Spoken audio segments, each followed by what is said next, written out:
After politics, we'll look for a way to jolly, somehow. Thank you for joining us. Thank you for staying with us. Now, today we'll be looking at something very important. The political crisis that has, been ongoing in River State has taken a new turn. After the Supreme Court victory, a lot of people believed that we'll have some form of peace. The former governor and, of course, the present governor, would chart a new course. Probably he taking up the role of an elder statesman and the governor being allowed to work for Rivers people, because as we speak, there's a whole lot of needs in health, education, employment, name it. There's a whole lot staring the governor in the face. Yesterday on platform where we talked about the Captain Lelechi Amadi, those who were supposed to have started working, they are complaining. There's also the Ignatius Ajuri University. There's also the Camp Poly workers who are yet to, of course, get their pay. You also talked about demonstration secondary school. You talk about health centers. So there's a whole lot that the governor needs to attend to. But for some people, they feel that the political crisis, even before the Supreme Court victory and what is ongoing now, between the House of Assembly and the governor, would probably not allow him to concentrate. Now, key issue we're going to look at is the intervention of the elders.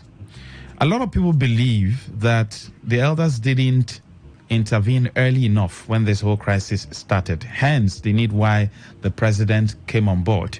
And for the resolutions, when you take a look at it, for some people, they believe it is in favor of the FCT minister, who probably still wants political relevance as we speak. Well, other politicians in Nigeria also, when they leave office, they also help people to get into offices. But in some cases, they don't usually have this kind of crisis. We have the case of Akwa Ibom, where Udo Manuel left. Pastor Moeno is now in charge. We have also seen Pastor Moeno interfacing with the Senate president, who is of the APC, who wasn't even in tandem with the former governor Udo Emmanuel when he cross-carpeted into the APC. But we have seen seamless flow. The governor is doing his thing.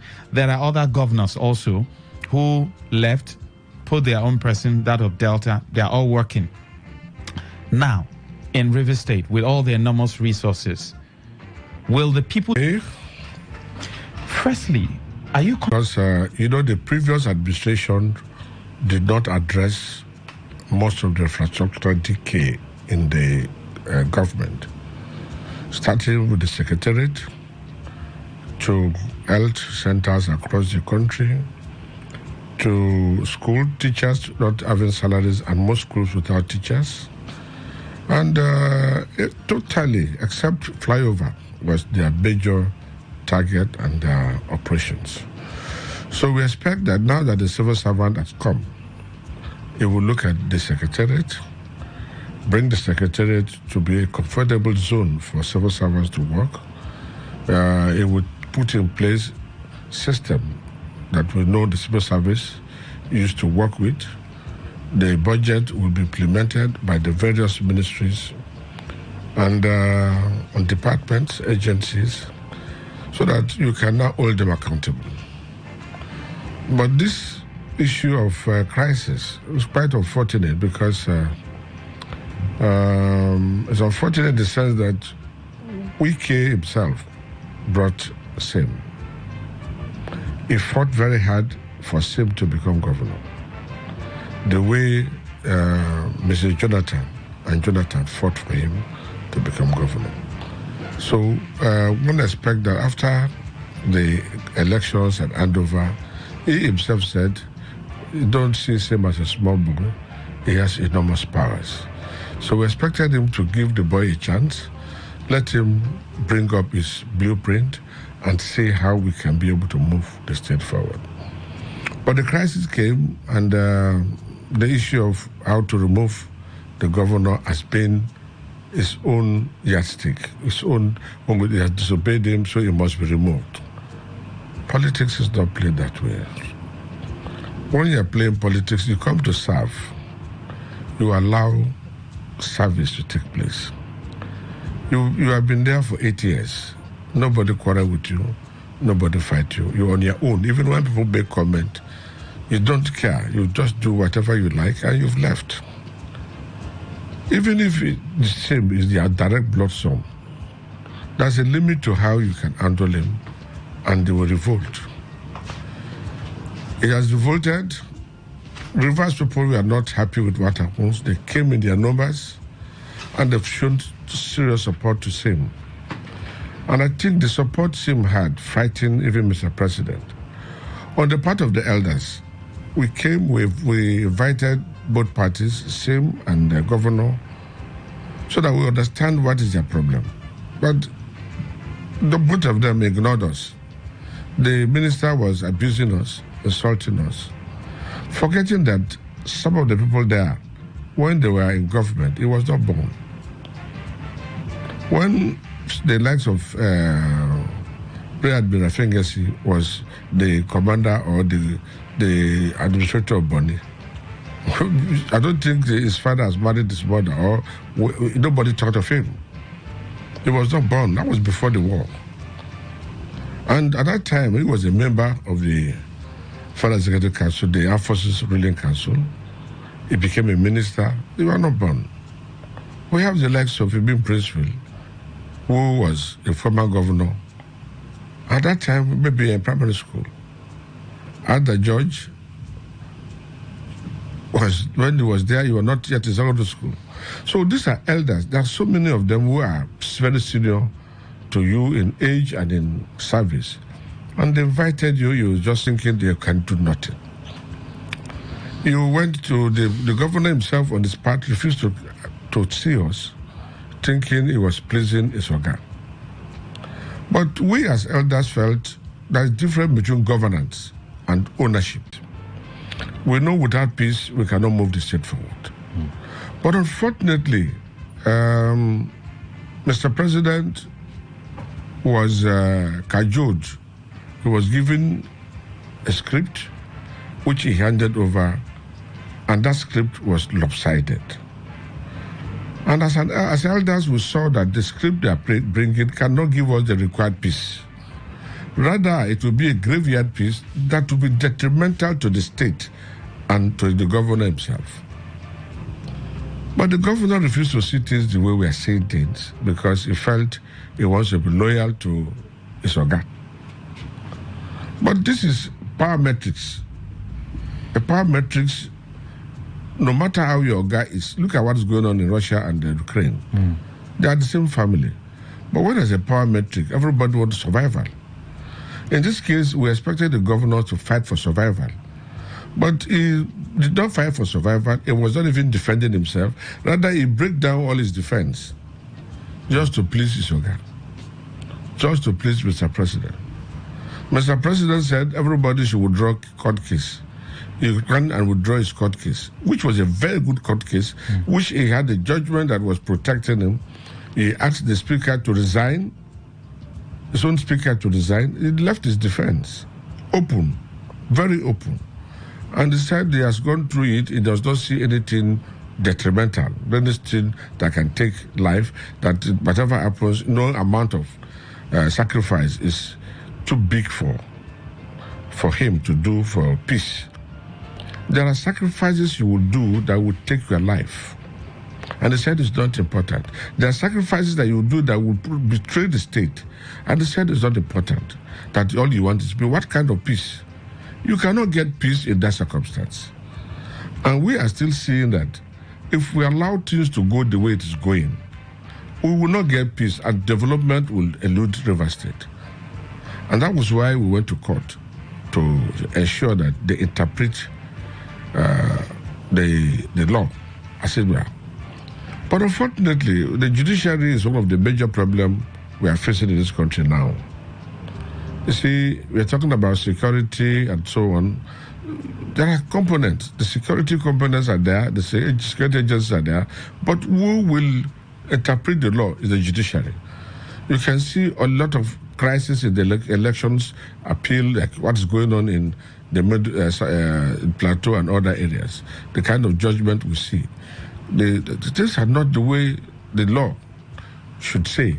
So we are now seeing the judiciary as being partisan to an extent. We went to a court. We asked for substituted service. We have not. The parties are not before a judge. The judge excused himself and said he would not. He has no jurisdiction, contrary to section 257 and 271 and 272.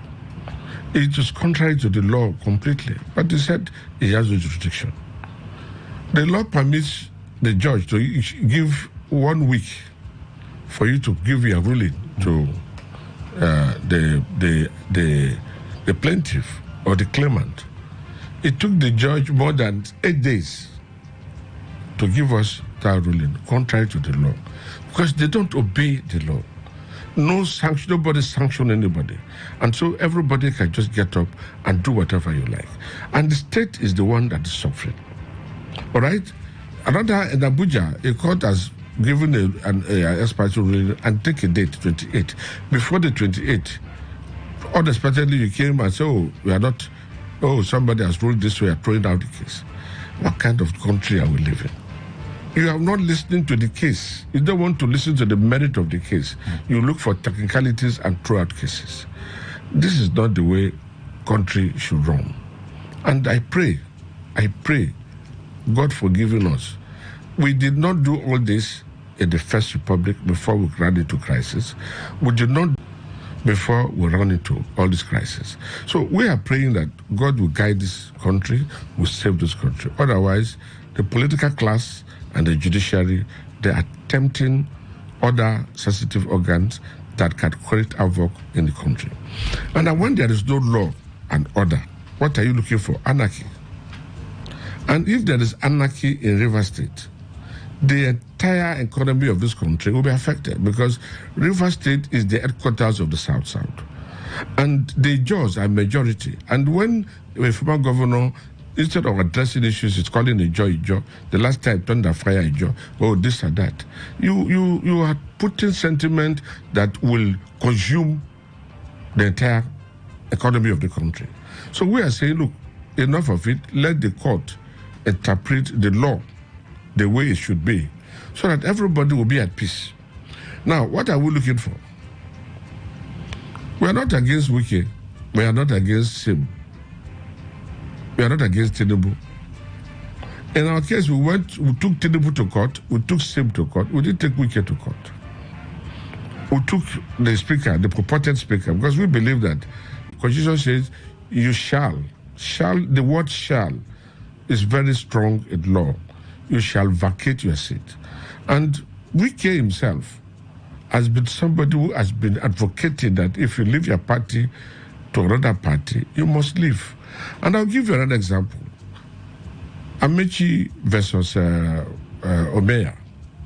The Supreme Court ruled that it's a party that contests election and not the persons. And Amechi, who did not contest election, became a governor. So these are very clear laws that are spelled out. We have gotten judgments in Supreme Court, Cross River and other areas, where even a boy, where Wike himself took some people to court. And these are facts that are there. And so we are saying, okay, we are not judges, but you judge. What did the law say about that? Can this still be in the House of Assembly or not? Then we are saying the governor, the president giving directives to Mr. Governor under a constitutional democracy. Is there any provision in the Nigerian Constitution? And can the president have powers to waive the Constitution? Can the president have powers to waive judicial pronouncement? We want to hear what the Court of Appeal will say. And if you are not satisfied, go to the Supreme Court.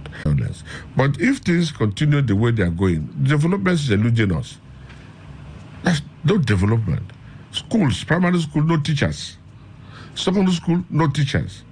Health centers, problem. Look at the hospitals here.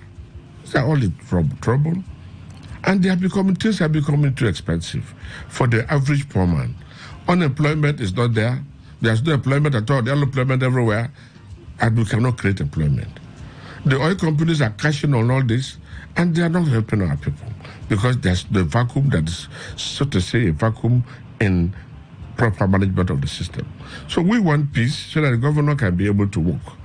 Now, for assembly that they felt I want to embrace them, the same assembly is taking their powers that you cannot do this, you cannot do that, you cannot do that.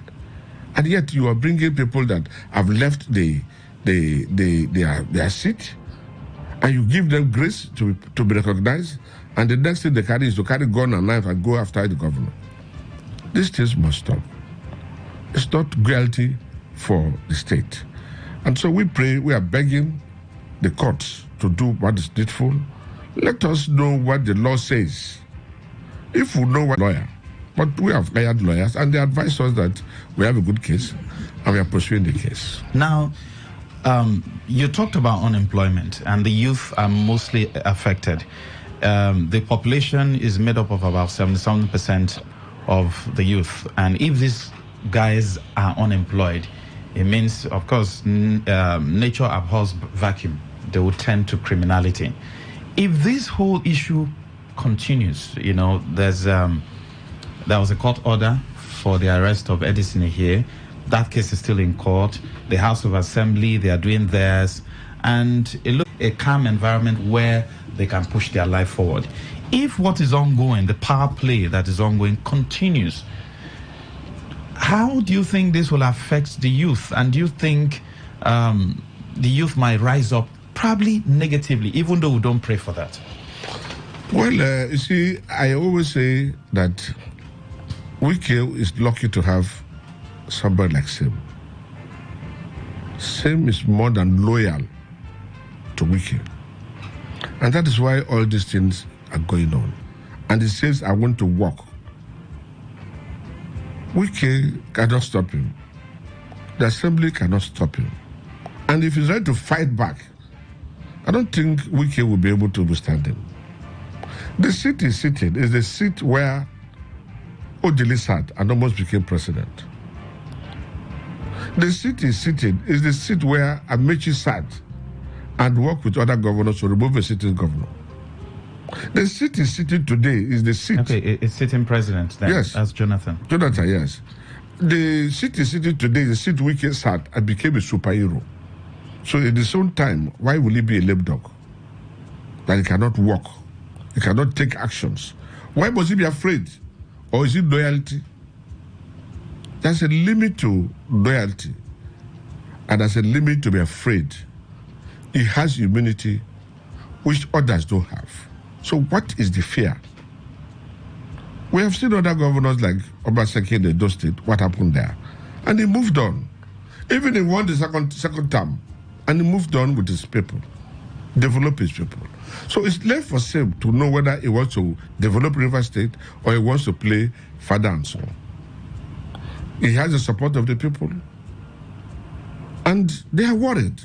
The people are getting worried. We, the elders, we don't care because we are not fighting for Sim. We are fighting for the soul of the state. But people are worried because they don't understand the direction of the governor. We don't know what the governor wants. Or we don't see what the governor is seeing, and so we are not acting in tandem. Maybe the governor sees something that we don't see, or the governor sees something that the youth don't see. But practically, what is on ground is that the people that support you, if they feel disappointed, they can turn their back. My former boss, Sir Dr. Peter Dele, will tell you, when you are in politics and the people are marching behind you, grip, and you are in front, sometimes look back, whether they are going the other direction, or the governor should now look back, whether they stay with him or they are going the other way. You see, the governor behaved like a ram which tied to a slaughter. Anywhere they push him, he goes until they put him on the slab and use the guillotine to cut his neck off. That's the kind of attitude we're seeing, the behavior of government. We could not him necessarily, because, we need to accord respect to No, but I'm talking about the behavior. It's behavior, generally, the way we look at it. You see, I'm just giving a parable, like a ram. If you tie a ram with a rope, you drag him with the rope to wherever you want to go. That is what we're saying. Otherwise, for the governor to even ask Edison to resign in the middle of a battle, when you have not conquered, you are taking the generals off the field. For him to accept all the 8-point directives, even though they are against him, and implementing them, and you are not supporting those who are working for you, those who are trying to save you. He has not given us any support. I don't know if he has supported even the youth. He's off himself, doesn't want to be seen that he's supporting anybody. He's not supporting anybody, he's not doing anything. But you are in the war front. And you are the utmost beneficiary of the entire struggle. And yet you are not supporting the struggle. And we are going. You can see a chief judge would take a case to somebody to destroy it. Our case was with another judge. Overnight, the chief judge took it to a judge, the ancient man of Wike, to destroy it without listening to anybody. You are not executive. Either you fight or you don't fight. So we don't know whether he wants to fight or doesn't want to fight. These are the problems we have today. But as elders, we said you don't allow the goat to deliver a child under the rope. And so we are going to try our best, our utmost best, without minding whether Same support us or he did not support us, or he assist us, he did not assist us. We are not even looking for his assistance. We are going to fight this battle on our own to ensure that justice is done to Rivers State and law and order is maintained. We'll take a short break. We'll be right back. We have Elder Statesman Anab Saribe joining us on the show, looking at the state of the state, Rivers State. How do we move from here? The political gladiators, are they ready for peace to reign? Stay with us, don't go away. Port Harcourt, take up your arc of praise as we step into our greatness at King Exalted 2024 on the 4th of February, 4 p.m. at EUI Event Center. Come praise God with Ada Ehi, Ebuka Songs, Bidemi or Laoba, Mr. M and Revelation, Prince Emmanuel, Priye Odede, Sensational Bamidele, BJ Sachs, Porter's Treasure, Pastor Lamre Olushaye, and many other seasoned ministers of the gospel. Doors are open to kings at King Exalted. Go spread the good news. This event is powered by House on the Rock, Port Harcourt.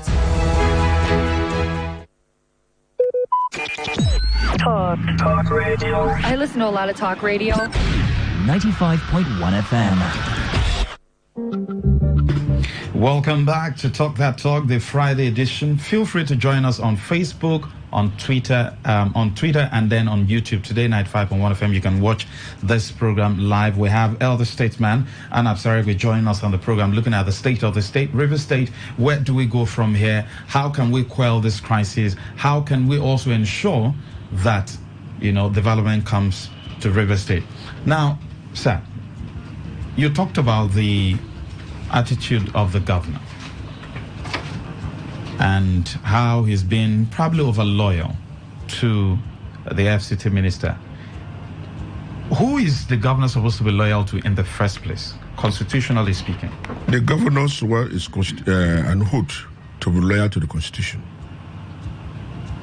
Mr. President also swore an oath to be loyal to the Constitution. So we are practicing constitutional democracy. And Mr. Governor is representing the electorate, the people of Rivers State. That should come out first in his mind. And he has sworn to defend and protect the laws and people of Rivers State. So he should be loyal to the people of Rivers State and the Constitution. That's why he's supposed to be loyal. That's where his loyalty should be. I'll give an example. When Olu Saraki, Dr. Olu Saraki came and brought his son, Bukola Saraki. Bukola Saraki is a biological son of Olu Saraki. Trained everything for him, did everything for him. But when two of them disagreed, he asked his father to go home and rest. Let him do what he thinks he has come to do. And the father went home and left him. He did not fight him, did not do anything to him. These are their biological fathers. So if today, Same is the governor, Nyesom Wike assisted him the way Jonathan and his wife, Mrs. Jonathan, has assisted Nyesom Wike. Nyesom Wike, Jonathan and his wife did not interfere in his government. They allowed him to do whatever he likes. In years of Wike would have learned the same thing by allowing him to do whatever he wants to do and possibly stay in the background and advise. All right? Odili supported the mayor. Odili did not interfere in the mayor's government. Odili brought Amechi. He did not interfere.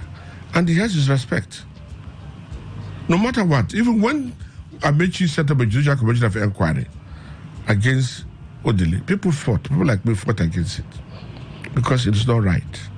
All right? So if you have ruled, let me tell you, BK was like a demigod in Nigeria. People see him as super big human being. But because of this fracas, people are seeing him as a light being. Because everybody thought he would just squeeze same, just one overnight. And since he cannot have power in in-house, it feels to listen, you allow him. Maybe he will learn along the rope and he will now say, oh, my Oga advised me if we should take that. But he said, no, we want to talk about structure. What structure are we talking about? Are we talking about structure now in this country? Where is the election? Or was he open that he will remove him in the Supreme Court and go for elections and in this structure? No. Allow this boy to run. I advised him 3 months into this government. I said, allow this boy to run so that he will make his mistakes and he will learn from it. But the fight is going on. You will not agree. You will do this. You will do that. If not for Tinubu, or if not that Sim was loyal, and he wants to crush him, he would have crushed him completely. If not for that 8-point directives, he has gone. He has crushed him completely without him fighting him. The state has revolted, and that was the direction we are going. So he ran to the Mr. President for remedy. But even at that, you still want to kill the boy. You still don't want a boy to walk. The assembly is like a dog pursuing him up and down and telling him he has the power. He has stripped the governor of his power. His constitutional power, he has stripped them because you're an assembly member. This cannot help the state. If the assembly members really love the state, they won't go that way. They will be loyal to the constitution they swear to protect. So you think they don't love the state? They don't love the state. If they love the state, they would not be loyal to a man. They would be loyal to the constitution because they swore to protect the constitution and they were there to represent their people. They are there to attract development to their own constituency, not to be fighting with the governor without attracting anything. Or are they thinking of their personal aggrandizement? If they are fighting for the society for service, all they need to do is to cooperate with the governor so that they can get something for their constituency. That's why they are there.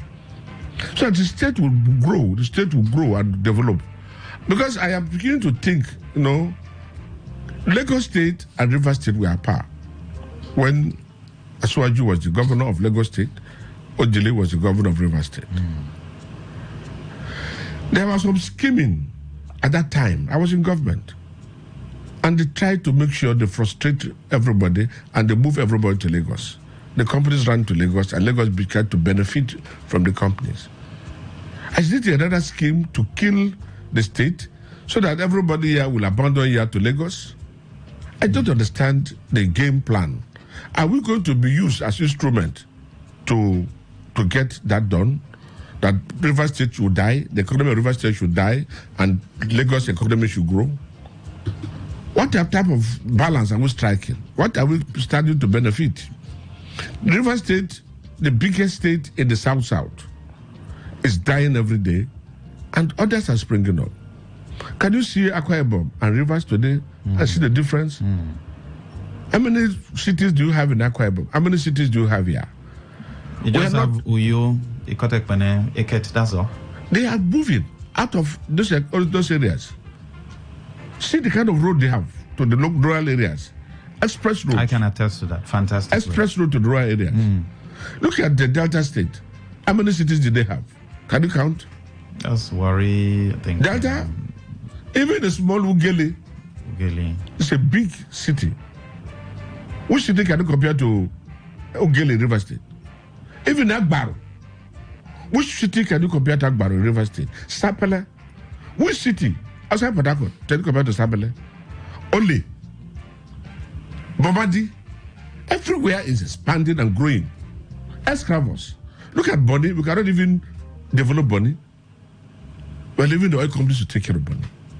What of the oil bearing communities here? None of them is benefiting. Throughout the 8 years of the previous administration, I want to know which community they built with a 30% derivation. So the state is not doing well.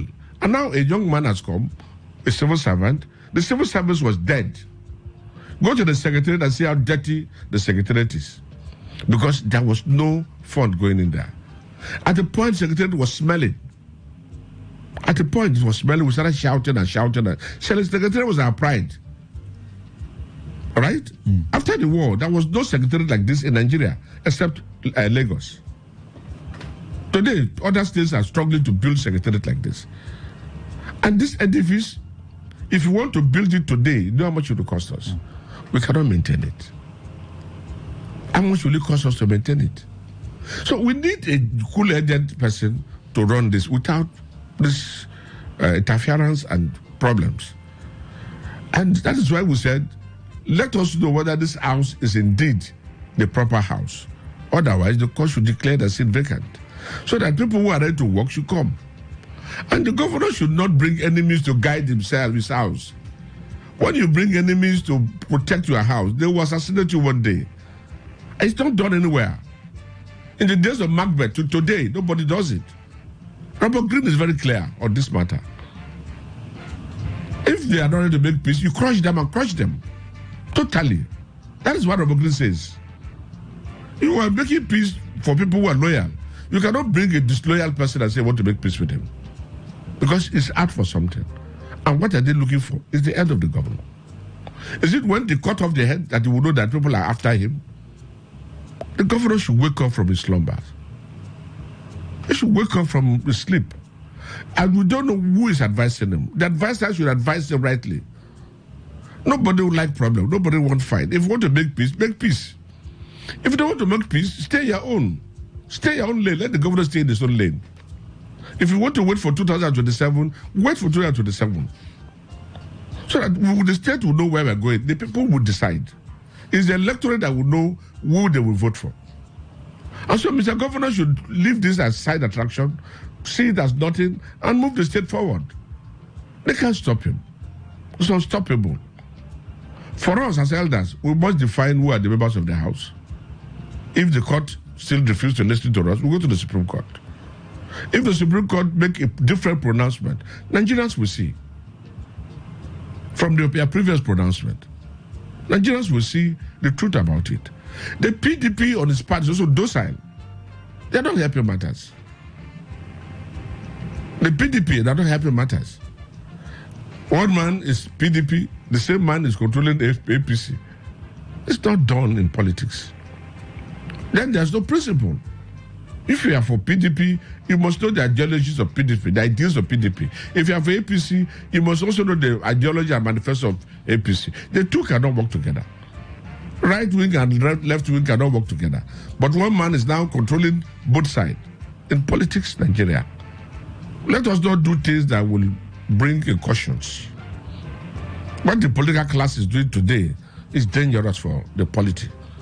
And we should do what is right. If PDP is PDP, let them do that. They are PDP. If they are not PDP, let us also know they are not PDP. And the APC is not also doing what is right. So the political party should please check themselves. You see, the 1963 crisis, this was how it started. And we don't want the political crisis again in Nigeria. This is River State. If the crisis is allowed to move on, it will affect the economy of the state. And to this, not only state, Nigeria, because oil production will not work. And when the trouble comes, it will affect the whole of Niger Delta. Because the leader of Niger Delta is talking. I say no. Whether you like it or not, Clark has control over the southern Nigeria. The leader of southern Nigeria, up to Middle Belt. And if you don't allow peace to reign and this thing snowball into crisis, it will affect the spectrum, the entire Nigerian spectrum. And that is not healthy for political. We're indebted. Look at our dollar crashing, falling every day. The country is badly indebted. We want to come out of it. And we cannot joke with our economy. The National Assembly should not take care of, they should not joke with our economy. Mr. President should not joke with our economy.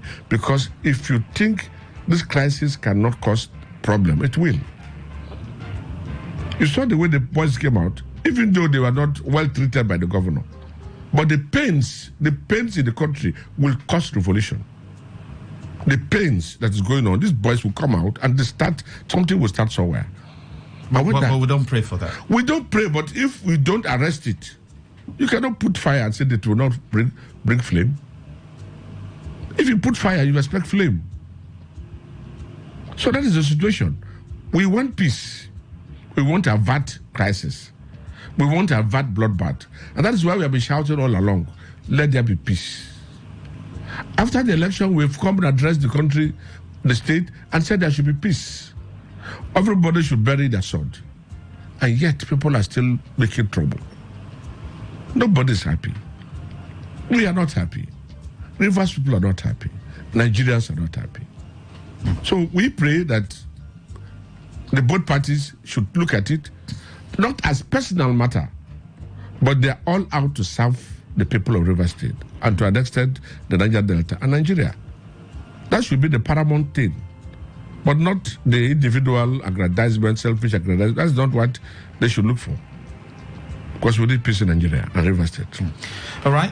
Feel free to join the conversation. Mr. John says, Governor Sim is 49 years old. I know he's younger than so many people in the state, but he is the governor. I frown at people referring to him as this boy or young man.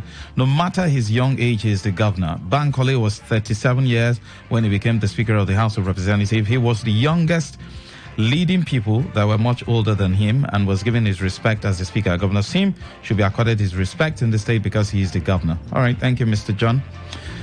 Dear Maxwell, I was all smiles when the wise fatherly elder statesman in your studio mentioned the cities in the big hat, Delta State, my state. He is truly an elder statesman. I'm so proud of him. More years of grace to him. May God fill him with more wisdom. We need more of him. Newton Ikere, thank you. Yes, good afternoon, welcome.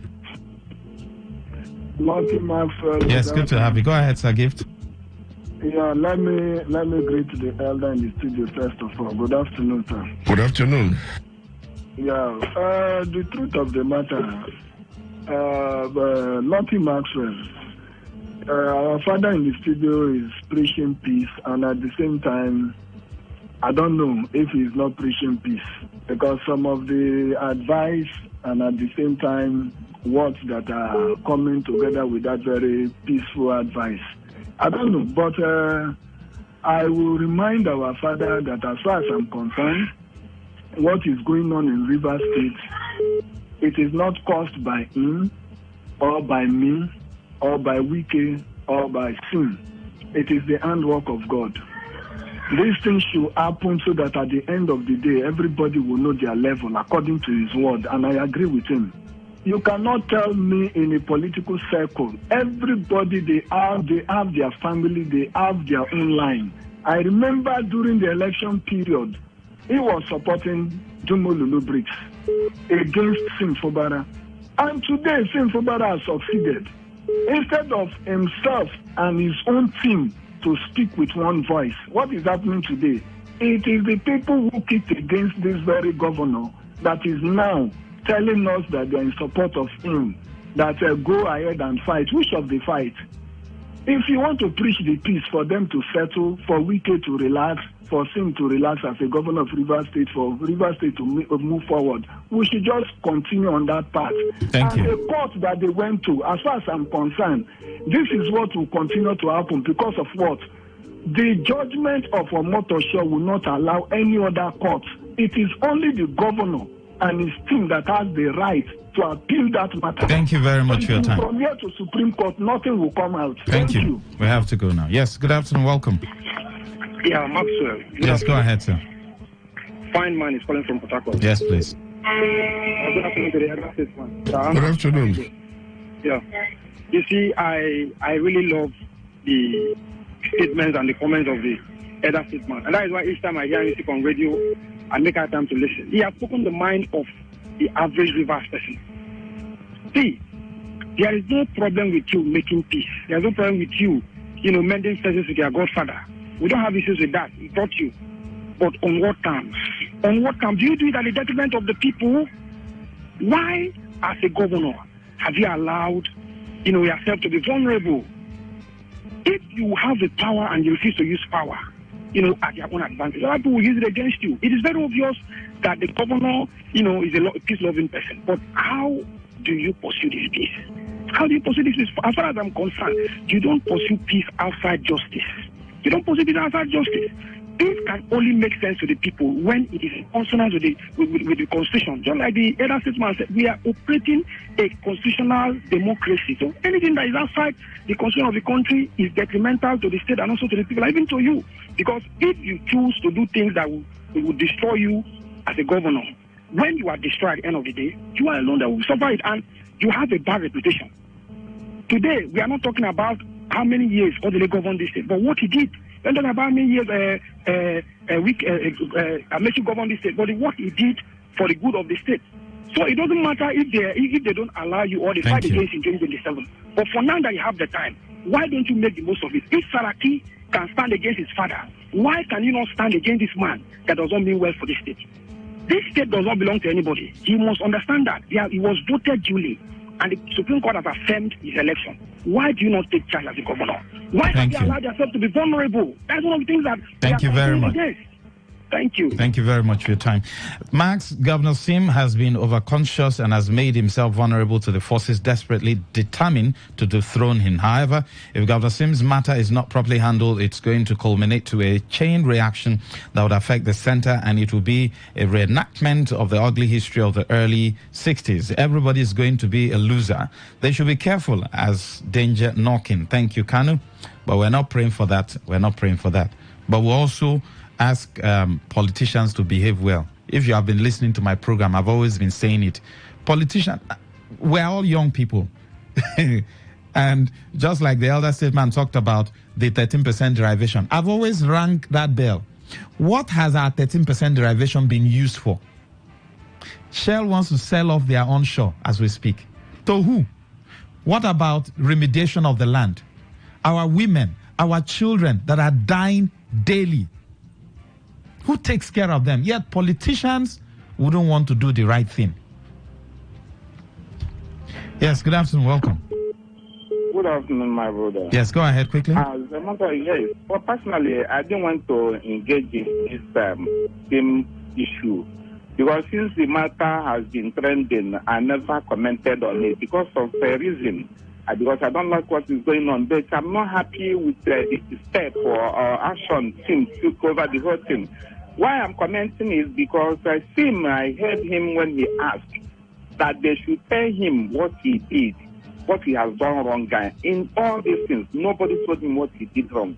And the same Sim told us that whatever it will take him to make peace and what have you, then which peace are you making? When you know that he did not do anything, and you're making peace outside justice. Peace without justice is no peace. Then he should have been talking about justice, not peace. Because he wants peace, and when there is justice, there will be peace. There is not that he is making peace. Look at the justice is being denied of him. Thank you. Is he going well with him? No. Thank you. Thank you very much for your time.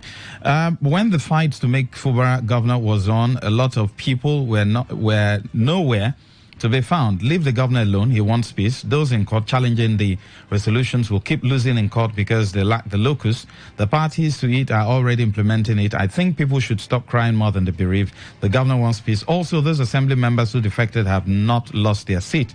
All right, thank you, Flat Earth.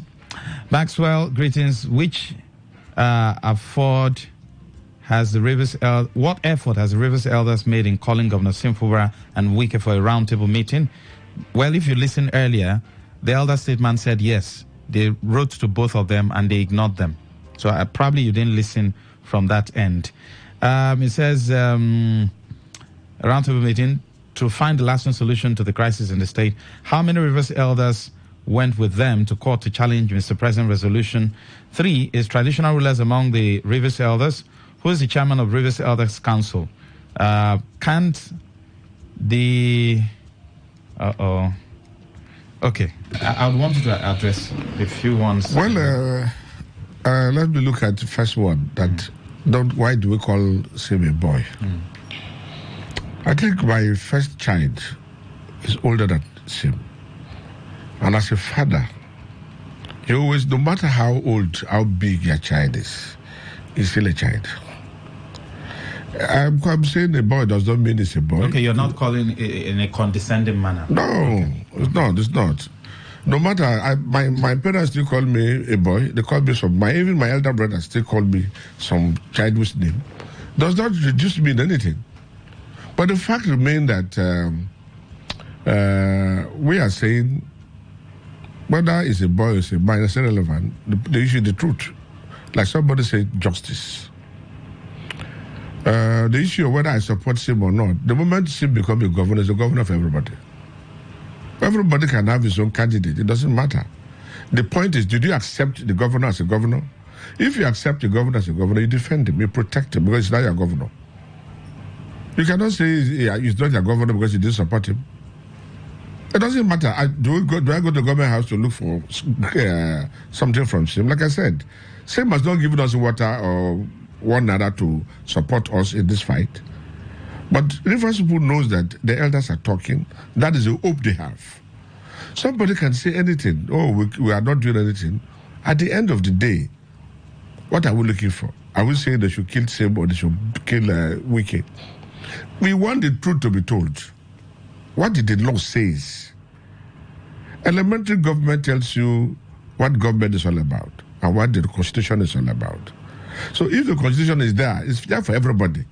It's not there for governor and president. The Constitution is there for everybody.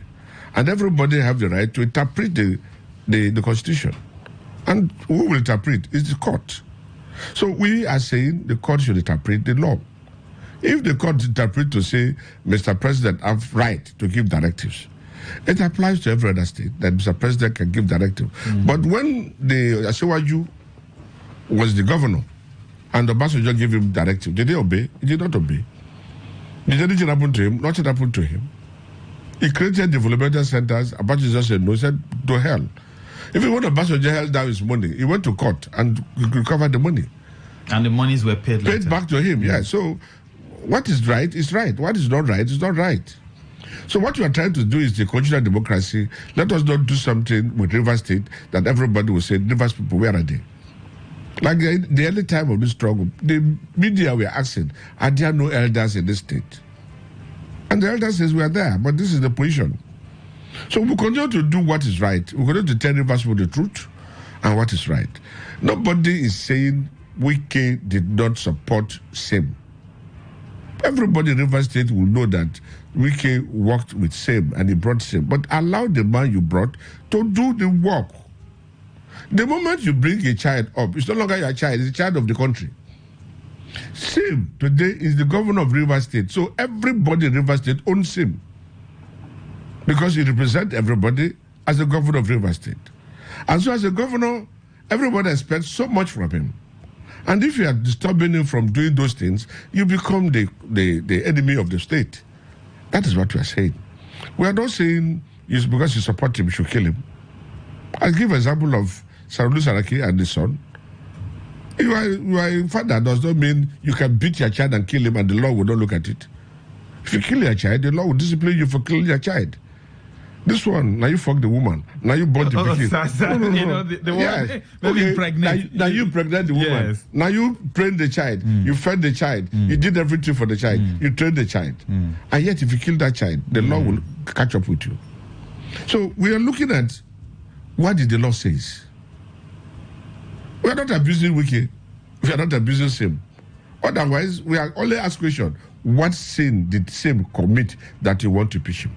That is a common thing that we are all asking. As Rivers people, we elected him, we need to know what sin he committed. If you said he has committed a sin or there's a infraction in the Constitution, we can now say, okay, this is what he has done. You cannot tell us any of those things.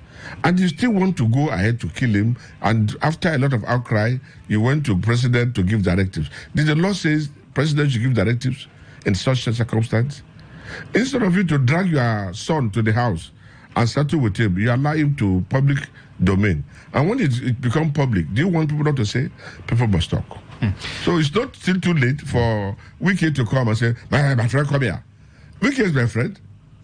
All right? We talk. We can disagree to agree. All right? But it does not mean that because my friend, I will not say what I don't like, or because I'm his friend, he will not say what I do that he doesn't like. It's not so. We must be able to say the truth to ourselves. Okay. Now that is how life should be. So at the end of the day, peace in River State. We need peace. And development, most especially. Without peace, development will not be enough. We can't get enough development. But I'm still saying, so far as I'm concerned, no, same has no problem. Has no problem. It should be able to go ahead with this development and work for Rivers. Give directives and work. Okay. He should ignore all these side talks, all this problem, and move on with his work. And I think by the time he keep on moving with his work, people will be happy and they will embrace him.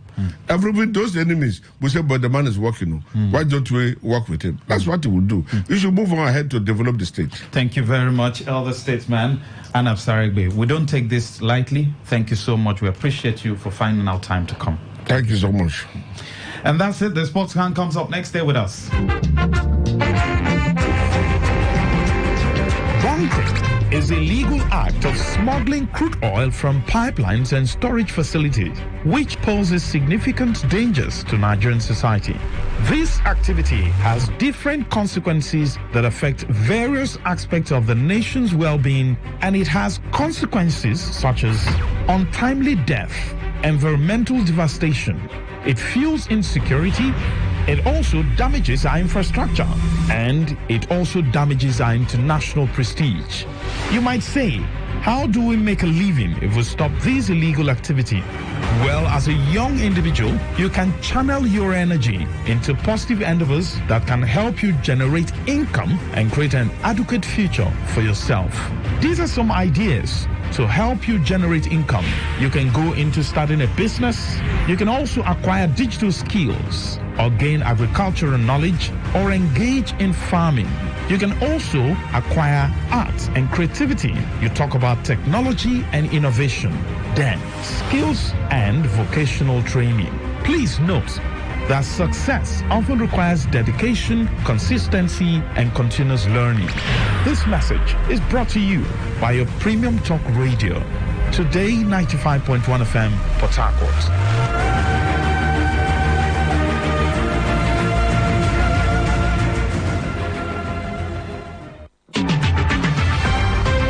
Today's news in 60.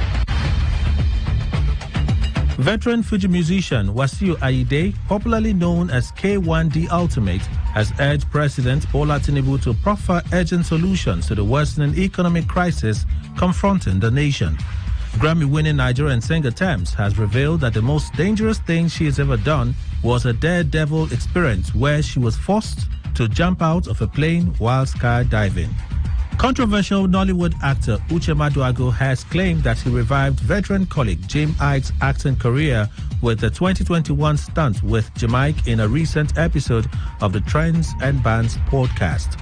Justice Chukwujeku Aneke of the Federal High Court sitting in Lagos has convicted and sentenced an actress Oluwa Darasimi Omoseyin to 6 months imprisonment for spraying and stepping on the new Naira notes at a social event in Lagos State. Grammy-nominated Nigerian singer David Adeleke, also known as Davido, has described the creation of the Best African Music Performance category at the Grammys as God's timing. American rapper Nicki Minaj has claimed that her colleague Megan Thee Stallion attempted to milk a saga with Tory Lanez, saying she wanted a Rihanna-Chris Brown situation. Today's news in 60. In 60. Okay, all right. All you need to know about this one is that 95.1 FM. Such a unique dial.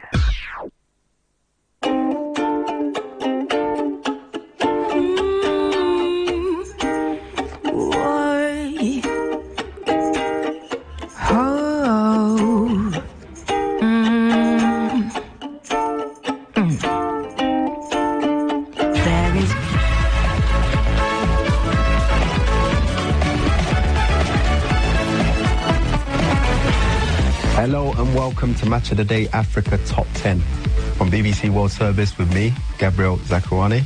As always, I've got Yaya Toure and Efana Koku with me. How are you guys? Good, really good. Ifan, what about you? I'm not sure yet. It depends on the list. I can't answer that. Let's see if we agree at least on two. In this episode, we'll argue it out over the best players of African heritage. Who could have played for African nations, but for one reason or not, didn't. So in alphabetical order, here are our top 10 players of African heritage. We have Marcel Desailly, a World Cup and European Championship winner with France, but was born in Ghana. Eusebio, who played for Portugal, when his birth country, Mozambique, was under Portuguese rule. Patrice Evra, very colourful character, a French international, won league titles with Manchester United and Juventus. He was born in Senegal. N'Golo Kante, a 2018 World Cup winner with France, who has Malian parents, and was approached by Mali ahead of AFCON 2015, but decided to opt and play for France. Claude Makelele, who's a fellow countryman of mine, was born in Kinshasa. Kylian Mbappe, arguably the best player in the world right now. Cameroon. Yeah, was born in, his father his father Cameroon, and his mother was Algerian descent. Paul Pogba, World Cup winner with France, Guinean parents. Star right now, Bukayo Saka. He's a European Championship runner-up with England, and yes, born in London to Nigerian parents. And we have Patrick Vieira, an invincible World Cup and European Championship winner with France, born in Dakar, Senegal. Zinedine Zidane, one of the best players of all time. Algeria. World Cup and European Championship winner with France, born in Marseille, and is of Algerian descent. What a list. Wow. Those are the top 10 players of African heritage, and our expert panel has picked. It's up to us to decide who deserves to be number one. Efan, we'll start with you. Who have you got at number 10 to number 6? Can we not just go to number one and then we... I think number one is clear, no? Oh, yeah. Number one must be clear. Must be clear. Must be clean. Let's listen what you got in there. Well, I've got Mr. Makelele at number 10. Wow. Yeah. Saka at 9, N'Golo Kante at 8, Paul Pogba at 7, and Patrice Evra at number 6. Yeah. I will go with number 10, Bukayo Saka. Number 9, N'Golo Kante. Number 8, Paul Pogba. Number 7, Patrice Evra. Number 6, Makelele. We're quite close, I think. I think because I just... What made you put Makelele at 10? You don't think that position he Why made, are you asking difficult questions? It's the Makelele role, you know? Because Makelele was so good. Now I have to explain myself. Unbelievable, man. Yeah, Makelele was one of the most disciplined players I think I've seen. Oh, yeah. In that role. Unbelievable. For a guy to be prepared to sacrifice themselves, okay, this is the area of the pitch which I operate in. I'm not interested in the way what goes on the left or right of me. Just protect that back four. Very good at patrolling, very good at intercepting the ball. But I think, I know they've called it, the Makelele role, but I mean, players were playing that role beforehand. Makelele, I think, took it to a different level in terms of Real Madrid, simplicity Chelsea, of the game, you know? I feel that players, since Makelele retired, there has been players that have taken it even further. Yeah. They were saying Asian was a bit closer. And Michael was different. Michael but the thing is, why I give a credit to Makelele, he played on the top side of Madrid at that time, where it was Figo, Zidane, Ronaldo, Raul. Yeah, needed somebody like him. And those four guys are just naming now. There was no defending. And that time Madrid was playing 4-4-2 classic. And this guy wasn't there. People were saying, okay, Madrid are really strong going forward. But since he left, I remember the time he left Real Madrid, after that they tried to find someone else, and then they never found it. That's why Madrid just started to collapse. And then after that, when he come to Chelsea, he confirmed again. Yes. Like, you know what I mean? People was talking about Drogba, Lampard, Batov, Balak. But he was the one in front of the defense just controlling the things. He was one of those guys who big played... part of the success of Chelsea in Madrid. The way he played, he played bigger than his size. Oh, yeah. Which is a big compliment, you know, for a guy who's not very big to be able to be that commanding in that position, a very important position in the field. I think in that zone in front of a back 4 or 3 or 5, whatever, he was as good as anybody we've seen in the last 25 years. I just think that some of the modern day, some of the younger players now, they cover more ground than him. So I think, you know, they get a bit extra, you know, in my mind, because they can do that job as well, but they also have maybe that bit of extra skill. They'll score a few goals, they can have maybe a few assists, they're a bit better passing in their range. So Makelele certainly comes in the top 3 or 4 players like that in the last 15 to 20, 25 years even. But I wouldn't say he's the best, but he's certainly not, he's not way down the list. No, but in fact, for me, he was the best. Yeah. Because, of at course... the time, he was the best. Yeah, at the time. No, even now. Why? You know why? Because I don't play against him properly, but I already study his games. Casemiro, why he's good? Because he's good at reading the game. He's like a second coach from there. Yeah. Because he know where the ball's going to end up. He's already there. Yeah. But Makelele, he didn't cover a lot of grounds. Why? Because he's already there. He's already there, yeah. The game is playing on the right side. People are developing the ball. 1 minute calculated. 1 minute before the ball arrived there. He's there. He's already You there. see small body there. Small tanker there. Just disturbing people. Recover the ball. Passing. In his pass, so accurate. Always pass forward. He's still my number 10. Or maybe number 9. Oh. No, I think no. You had Saka in 10. Yeah, Saka number 10, yes. I think that's a valid argument because Saka is still... Maybe. He's a baby still. He's still the better. I think we did, we've had these conversations before. We do this list in 5-10 years down the line. It's different. It'll probably be a lot higher. But in terms of what Makelele did... Yeah, Saka potentially could be in the top 5 or 6, who knows? But he will have to play another 6, 7, 8 years, win a few trophies and be successful at this level. Okay, so I just we can put Saka number 10. Saka number 10, yeah. Saka number 10, yes. I think just because of his age and he's still got a lot more to prove. Yeah. Yes. So at number 9... N'Golo Kante, number 9. Did you not think he took what Makelele did to the next level? I think he's one of them, no? No, because in terms of longevity, look now, he did it at a Leicester team, you know, that Leicester year. Where do you think? No, because because the thing why I give credit to Makelele is the fact that he's been doing that in Spain. And even in France. After that, he went to England. Paris Saint-Germain, he did that. But Makelele, he never been unusable for for quite long. Yeah. Now it's been like years. N'Golo Kante is not an active, you know what I mean? And that's for me is something I take it in consideration, you know what I mean? Longevity is really important for me. And I think with Kante though, in that position to then win Player of the Year, it's surely, you know, Makelele, yes, he done the job, but you never said he was the best player in the league. But for me, go down to the longevity and the fact that you be consistent at that level. At that level for so many years before achieve that. For me, I think in the last 5 years, let's say since 2015, up till maybe the beginning of last season, where Conte's had quite a few injuries, not played too many games, he's been the best defensive midfielder, I think, in the country, one of the best in Europe, in the top 5 for sure.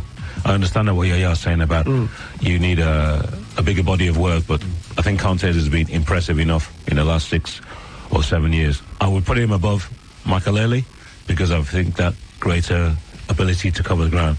So that, for me, brings him a little bit higher. Not much higher, but a bit higher because some of the other guys in the list are superstars in a different way, you know. So who should we settle for in number 9? Number 9, N'Golo Kante. Number 9, N'Golo Kante. Number 8, Paul Pogba. We go for Pogba. I would say Kante's done more than Pogba. Personally, in my opinion, I agree. That one. Yeah, N'Golo Kante. Yeah. I think Pogba number 9. Yeah, so 10 we have Bukayo Saka. 9, Makelele. No. No, No at all. Why are you? Pogba can't be ahead of Makelele. No. Yeah, that's been Saka number 10. Yeah, I mean number 9, Pogba. We agree with it. Pogba. I won't argue. Yeah, I mean yeah. We'll come to Pogba, but yes. Number 9, I Pogba. won't argue. Yeah. Number 8. Makaleli? No, lads. Number 8, N'Golo Kante. To be fair, FN, you had him in 8 anyway. Yeah. Kante, yeah, that's true. I did, yeah. Yeah. So, yeah, we can agree with that. It's just that I had Makaleli at number 10, but we decided that he won't be number 10. So does that mean Makaleli will be number 7? No. No, who's number 8 then? We've decided N'Golo Kante. N'Golo Kante, so yes. in 10 we have Saka. Yeah. In 9, Pogba. No, lads. And I think 8, Kante. Patrick Evra can be number 8. Yeah, Patrick Evra, number 8. Carl, let's go back to the 8 then. So, FN, what would you say to that? What do you say about it? Because Evra, Evra did okay, but I thought he did better than okay. You know, when he came in, I was thinking, outstanding. yeah, I thought, you know, I think since in the Premiership era, only Ashley Cole possibly could be better. The thing is, that United team, like, you know, you put any fullback on there, they're going to make the difference. Yeah. You know, because you hear about Gary Neville. So Gary Neville, today you give him Sadio Mane, his career is off. You know what I mean? He can only be pounding 100%, even from that. But this United team was so accurate, so good, you know. The guys they have in front, the midfielder, the probably defender. the best ever team. Best ever team. 2008-10. Vidic, Ferdinand, Van der Sar, Negoli. The fullbacks, they can play like without ham. They're gonna win games. You know what I mean? Because for me, Evra 8 is okay. It's perfect, yeah. But just going back on the list, we had Saka at 10, and Pogba, we didn't go too much into him. So what makes Pogba number 9? Pogba, I think Pogba, look, his quality is not doubted. I'm close to Pogba, to be honest. I love him like a guys. He won't love you after this. Top way. No, but the thing is, I have to be honest. I'm an honest person. You know what I mean? In terms of people, you have to give people the credit they deserve. You know what I mean? The football now in this period of time is social media. You listen to the players' names. Most of them are social media made it. What did they achieve? Most of them maybe because of the group, of the surrounding they have in the team, make them better. But then when they go and they own, it's totally different things. You know what I mean? Yeah, I think Pogba is he's a great example, or in a way, he's the standard bearer of modern day football. Who you are a good player, outstanding player, or great player, but then your profile sometimes goes beyond how good you are. Yeah. Because you get, as I was saying, you know, not directly, I can understand, but you know about the profile, and you got 5 million followers on this website or on this social media platform, and this and that, and the way you dress or the way you do things, or you're always at this events with superstars and this actor, this racing driver, all that kind of stuff. So Pogba is a good player, I think. No, he's a good player. I'm close to him. Even I like him. I don't think he's a specialist, because I've always wondered, I'm not sure exactly what your best role is. Exactly that's the thing. Play. Should you be playing? To put him here. You know playing as, I think he wants to be a number 10 and play like this is Zidane, but he's not. He's not a Makaleli. He's not a Kante. You know, people expect him to become like that in England or be like, but Pogba has more ability than that to be able to do stuff. He's not been consistent enough either. Yeah, he's done very well for France. He's won the World Cup, obviously. You know, they got to the final. And he's done well for Juventus as well. He's done well for Juventus. He won some titles over there. But I always feel as if there's more hype around him than there is, than what he's produced. Yeah, what he's produced. Yeah. So for me, he's in a way. I feel like his unfulfilled potential, really. Yeah, I'm not sure that he's. Or did we give him a tag that he couldn't reach? The expectation was too high for him. Some of the players being produced now, for me, I said it's too much. They've been made by social media, all the things, and that's the sad things of it now. Okay, but 8 we obviously spoken about N'Golo Kante. Yeah. Now let's try and agree on number 7. 7, I said Patrice Evra. You've got him in 6, FN. I've got him in 6, yeah. I mean, we're still trying to find a place for Makaleli. I mean, I had him at I think 10, but no, Makaleli for me can go better than that. Makaleli's influence for Chelsea, I think, was huge. So in a way, it was probably more important than Evra's for Manchester United. So I hear what Yaya says about Manchester United could have had a left back not as good as Evra and still won. Yeah. Could Chelsea have had a player not quite as good as Makaleli and still been successful? No. Maybe, but not likely. No. Not likely. Makaleli the impact he got, it was incredible. So Evra 7. Evra number 7. Yeah. He follows. So that means Makaleli number 6? Yes. You okay with that? Yeah. Yes, I agree with that. Okay. Makelele, number 6. All right, into our top 5 then. So we'll try and work our way down from number 5 to number 3. Top 5 is good, huh? Yeah, top 5 is good. Solid. Top 5 is okay. good. Number 5, I will go with Patrick Vieira, and number 4, Marcel Desailly. I disagree. And number 3, Mbappe. Mbappe at 3, yeah. Because he's still again to come. To be honest, don't make me wrong. He's doing fantastically well. The kids, he's really good fan. He correspond and the star we give it to him. Yes. Yeah. Instead, for example, Pogba, I'm good friend with Pogba. We close, we understand. But Mbappe, he lives up to the expectations. Saying that to him, he is actually. Because I don't know why people give it the best player of World Cup to Messi. It was supposed to be Mbappe. It's political. It should be Mbappe. That's why. That's the thing. Because now football coming political decision, everything like that. And me, when we sit back and look at it, people want to ask my opinion. But he said, don't ask my opinion. You know what I'm gonna say? Because that's wrong. It's rubbish. So do we have Vieira at 5? Yeah, 5. Yeah, 5 Vieira. Yeah. That both here. I agree. I had him at number 5 anyway. 5 Vieira, 5 years. Vieira was, I think, the. It's like a bit of Makelele, but he's the one with the. He had more going forward. Yeah, no, but the thing is, when you see in the start of Arsenal, Patrick Vieira was in the beginning of that, Frenchmen coming to England.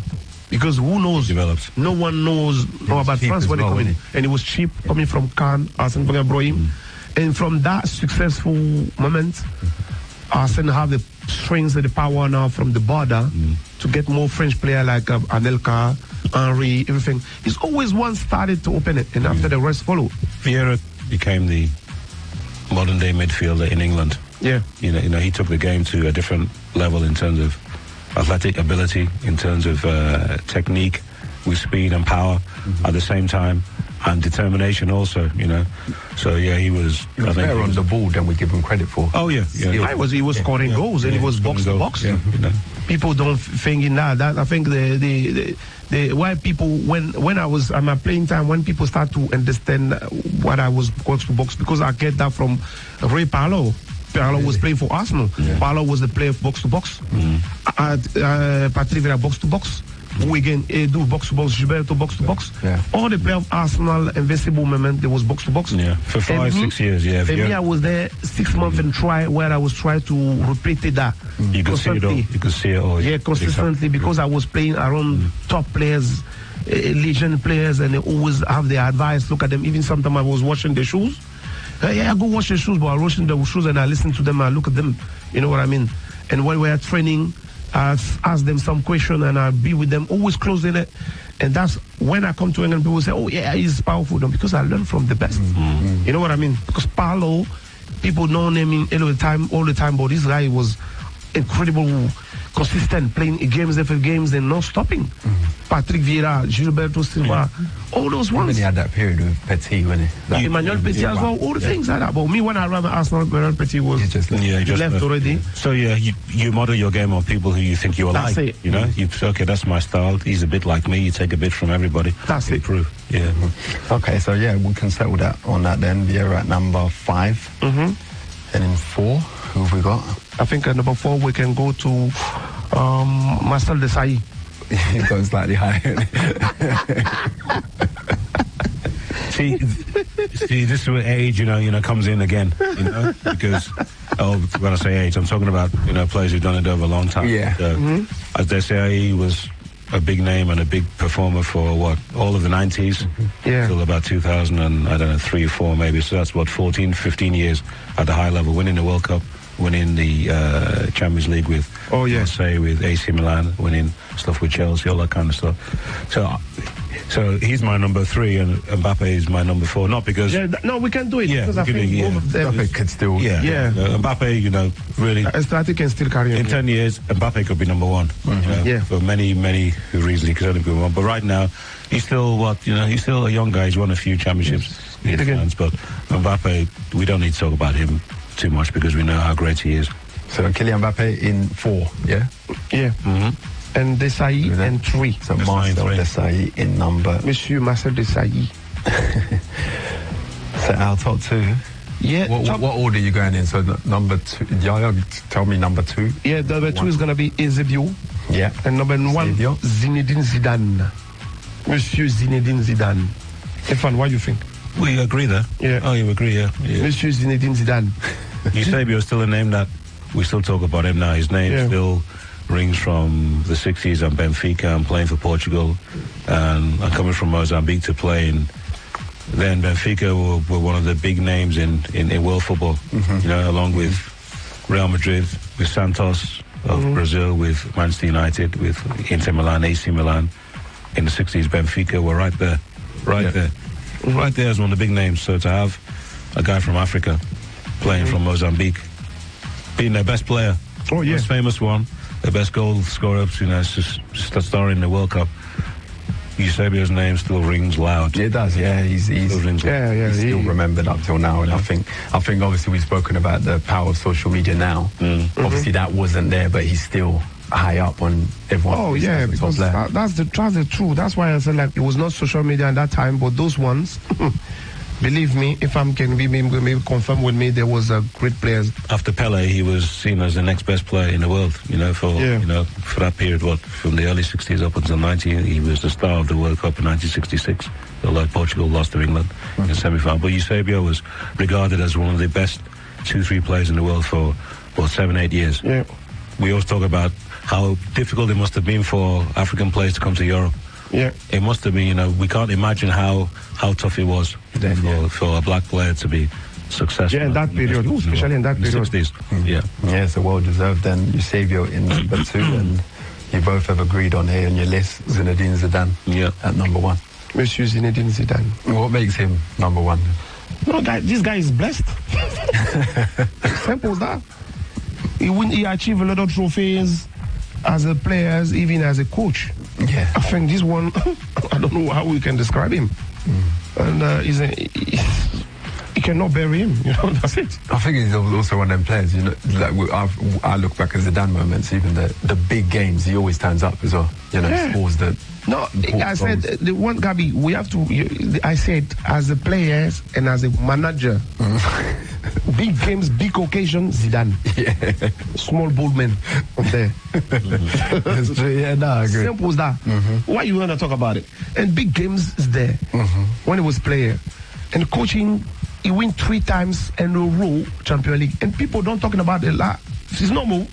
Yeah. But I know if he was some coach, if he win 3 Champions League in a row, we're not gonna sleep for how many? I don't know, maybe 4 years. Talking about that. But Zidane, he did that 3 simple, calm, no problem. Zidane's level of technique as a player, I don't think I've seen anything better in terms of the balance with both feet. We've had players who are individually maybe just as brilliant, but you know, did they have that same kind of brilliance with both feet? No. Maradona, no, although he was fantastic, a genius, but Zidane was a genius in his own way. He had also that edge with him that made him quite an aggressive player, you know, that real strong mentality, that strong Algerian fighting mentality. So you always felt as if he was a guy who was ready for, you know, to fight in terms of defending, you know, the shirts, you know, whether he was playing for whoever, for Juventus or for, you know, Real Madrid or for France. So it's difficult to know what to say because fantastic technician, you know. As a player, big moment. As a manager, that's it. Like that. I think when we talk about goal scorers, we'll always talk about Pele being, you know, Ronaldo and Messi, Gerd Muller for, you know, the older generation. Remember the goal scorers from a long time. Jimmy Greaves, English, who scored 400 odd goals. All those guys are up there. Zidane won't be talked about in that conversation because he wasn't a pure goal scorer. But if you're talking about most complete footballers of all time, somebody who can do everything, can score, can pass, can create, can do a bit of tackling, can do everything. Zidane then goes above Messi for me. He goes above Ronaldo. He goes above Maradona in terms of doing everything in a way. Because he was complete, you know, he could head the ball, he could do so complete. He was complete, yes. That's in terms of that technical brilliance, Zidane is in the top 3. Both feet. Yeah, you know. Intelligent as well. So if you ask me to pick a top 5 players of all time, said after the World Cup, you know, Messi, Maradona, Pele, in no particular order. Messi, Maradona, Pele, Johan Cruyff from what I saw when I was younger, and Zidane. And Zidane could be number one in terms of all-round, in terms of doing everything, you know, in a way as good as Pele, with what he could do, ball manipulation. You know, Zidane could do it like anybody. So, I don't know what to say. Apart from that. No, that was it was an easy end to this. Easy choice, really. The show, really, because, Zidane, you both agreed that he is the number one. So let's just recap the list. Number 10, we had Bukayo Saka.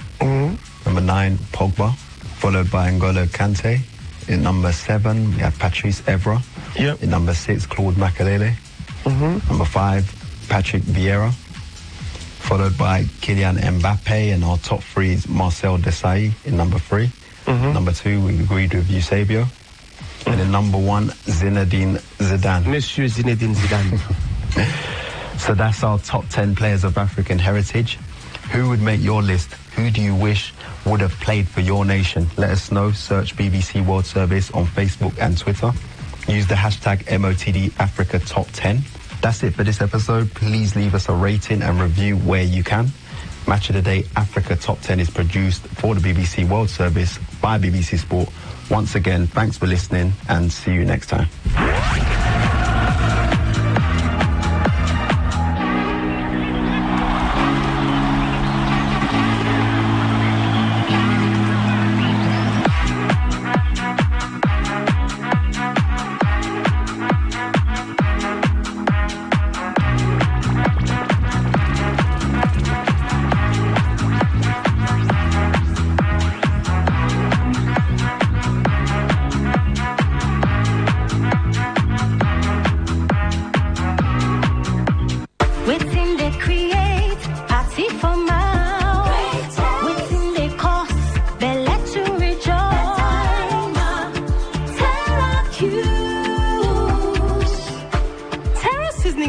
Turns your meals into a masterpiece. Unwrap joy, unleash taste. Hey, come cook with Terra Cubes. Come cook with Terra.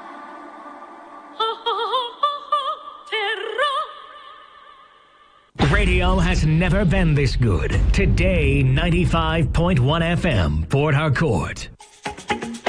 Big Boo Rice. Big Boo Rice, yeah, in the pot. 7 it up, I stay hot. Stone free premium parboiled rice, Big Boo in the pot. So nutritious and tasty, serve it up with style. A cooking delight for that great party, jollof rice, Big Boo Rice, yeah. Big Boo long grain parboiled rice contains protein and fiber, a source of vitamin B, and is great for all rice dishes. Big Boo Rice, tasty rice, nourished you. Go for gold, Terra Gold Cube. The amazing seasoning cube. So when you're cooking your delicious meals, don't compromise. Go for gold. Rich, consistent taste for cooking mouth-watering soups, stews, and jollof. Choose wisely. Choose Gold. Terra Gold Seasoning Cube. 1 cube. Endless possibilities. Terra Gold. Port Harcourt, are you ready? Today, 95.1 FM, the voice of the people.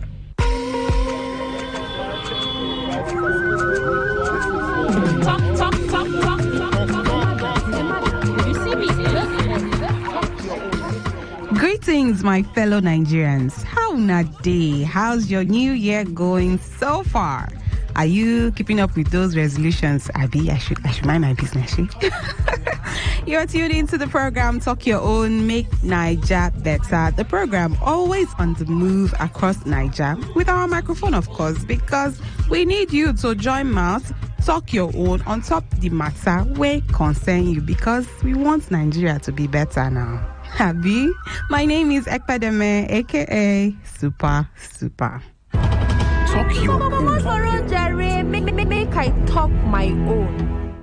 How are the rights of Nigerians protected under the new Police Act 2020? Now, this topic we discussed for our town hall meeting back in the year 2021, and we want to revisit the matter for this edition of the program today.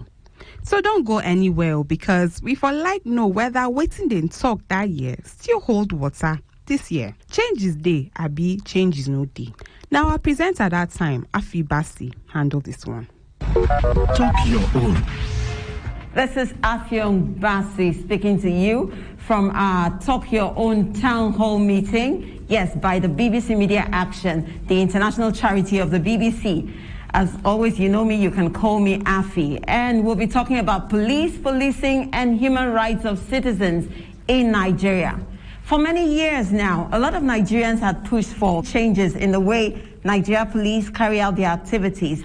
Now, many people blamed the then old law guiding the operations of the police in the 21st century for these shortcomings.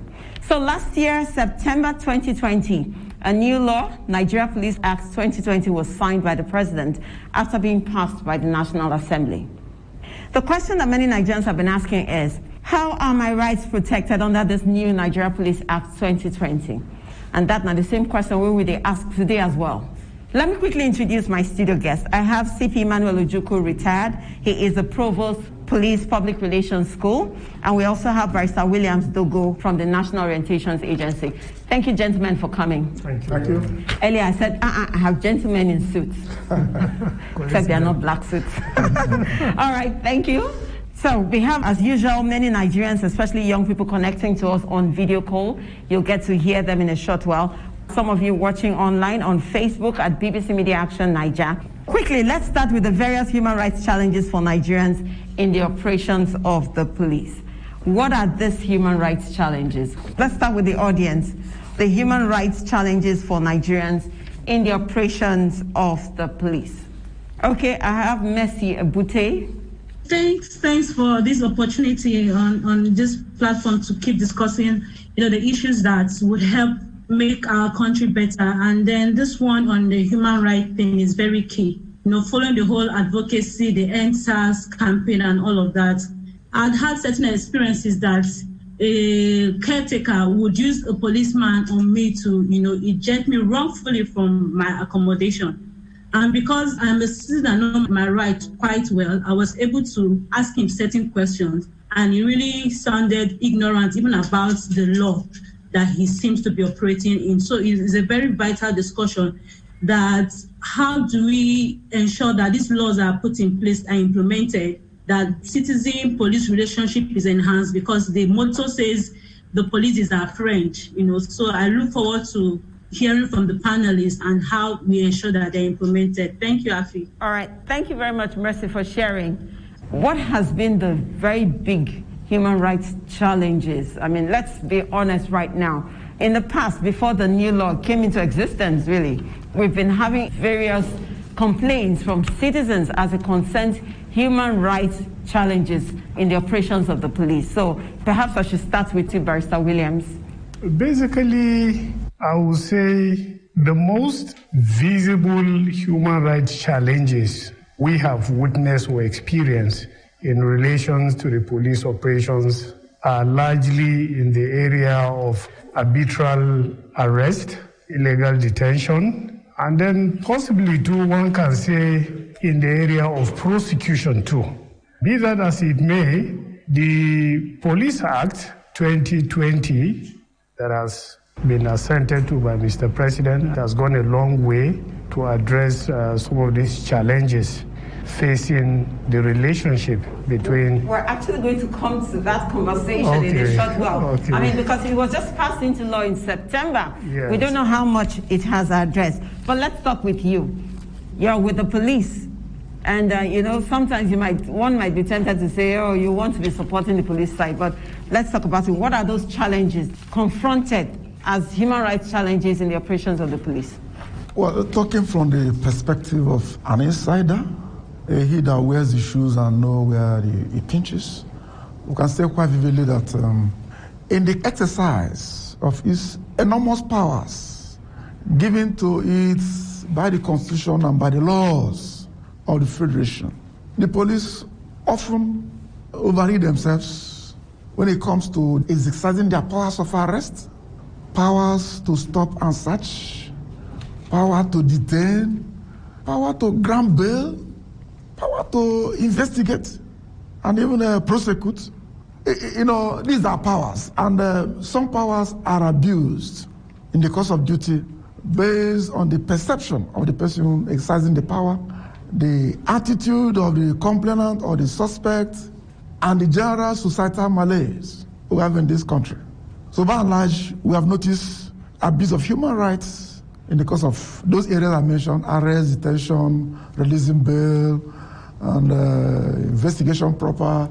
That's where torture comes in. Stop and search. How do you search a female suspect? Power to break into a premises and break out. These are powers given to the police by the law. But because these powers are being exercised by human beings who are dynamic and who have their own predispositions, abuses are likely to occur in the exercise of their powers as police officers. So these abuses have been going on, or abuse of power by the police have been going on for a while. I mean, before the law came in, I do not want to speak after the law for now, but the thing is, was there no check and balance at all? Was there no way that the police could have checked all of this so that it did not culminate to the point it did last year, where youth had to go on the streets to say, we've had enough of this? The laws, even the old law, took into consideration the exercise of these powers and the limitations thereof. I do know that Section 340 of the police regulation, which deals with code of conduct and how police will regulate their behaviors in the course of such duties. Section 340 specifically said that every police officer is expected to have a thorough understanding and knowledge of the laws, and then to apply the principles of integrity, equity, fairness, truthfulness in the discharge of his duties.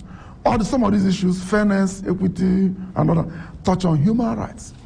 Above all, Section 3441 of the regulation, before this law came, says that in the individual exercise of his powers as a police officer, every police officer is personally liable for any misuse of such powers. The regulation provides sanctions. So it's not as if the police has not been dealing with errant officers, but the fact that many Nigerians do not really understand their police, and you think that police tolerates individual deviance. You cannot rub off individual deviance on the entire force. Okay, we'll still come back to the guests in the studio to talk. Let's hear from Nusakari Erunse from Edo State. What are these human rights challenges Nigerians have had to face or complain about in the operations of the police? Thank you very much for the opportunity, and I would want to really commend your effort trying to at least get the feedback from Nigerians as regards the Police Act 2020. Prominently in this, we have the police talking about the promotion of transparency and accountability. Prior to this, like one of us said just now, as an activist or advocate, it was pretty difficult for us whenever we are carrying out our activism that you are surrounded by the police, or they tell you don't do this because the governor, or because the local government chairman, because one commissioner or somebody had mandated that ABC be done. And so for now, we are really happy because we have been part of this inquiry that has been on as a result of NSAS in Edo State. And we find that the articulated points and opinions are taken into cognizance now compared to how it was. Thank you very much, Nusakari. Because of time, we need to move on, to get other people to talk as well. Let's hear from Green. Green Isaac from Port Harcourt. It is my pleasure to be with you guys here today. It is a very lofty idea for what is added in the new Police Act. We have been involved in sensitizing police officers in river states across all formations. I can bet you that most of what you have in the Act, the sensitization has not been taken to them. If you go to any police station now and ask any officer if he or she has gone through this Act, none of them will tell you they have. They even know anything about it. And not even all citizens have the ideas of what is here. If my attention or for what I do was not drawn to this, all of the things embedded in this Act, I wouldn't have known that in Nigeria of today, if a police officer wants to arrest me, that I can ask the man, what did I do? And the police officer will have to tell me the police station he's coming from and his name and show me his ID card to identify where I'm being taken to. If, as a citizen, I do not know that if I'm being arrested, I have the right to inform my next of kin, which is as embedded to the new Act. We're taking a short break. Talk your own. We'll be right back.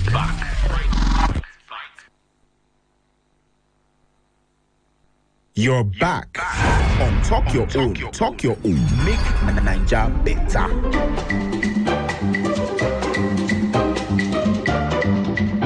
You fit join to talk your own about this topic by simply sending a text message to 070 82 82 1279. Again, the number now 070 82 82 1279.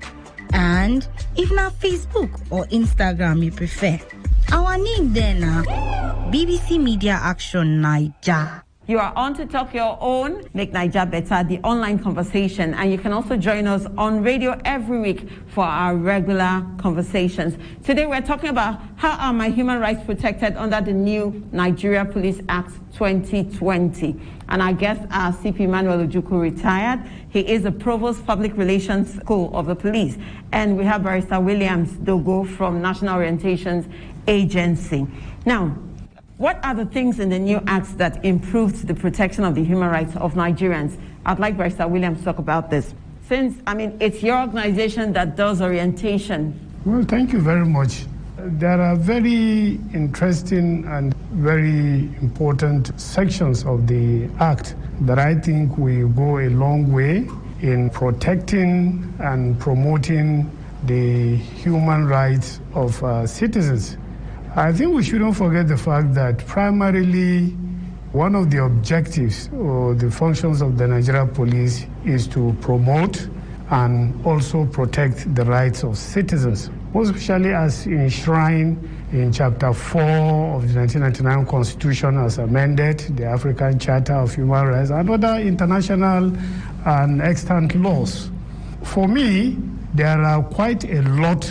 And I will start in the area of arrest, for instance. We've known before now that you can always request explanation as to why you are being arrested. It is a right given to Nigerians. If you have a right and the person that ought to give you that right doesn't give you, you ask him. I'm sorry, we'll still come back to this explanation. I would like to ask you this, Barrister Williams, okay? Whose responsibility is it to inform Nigerians about these protections under the law?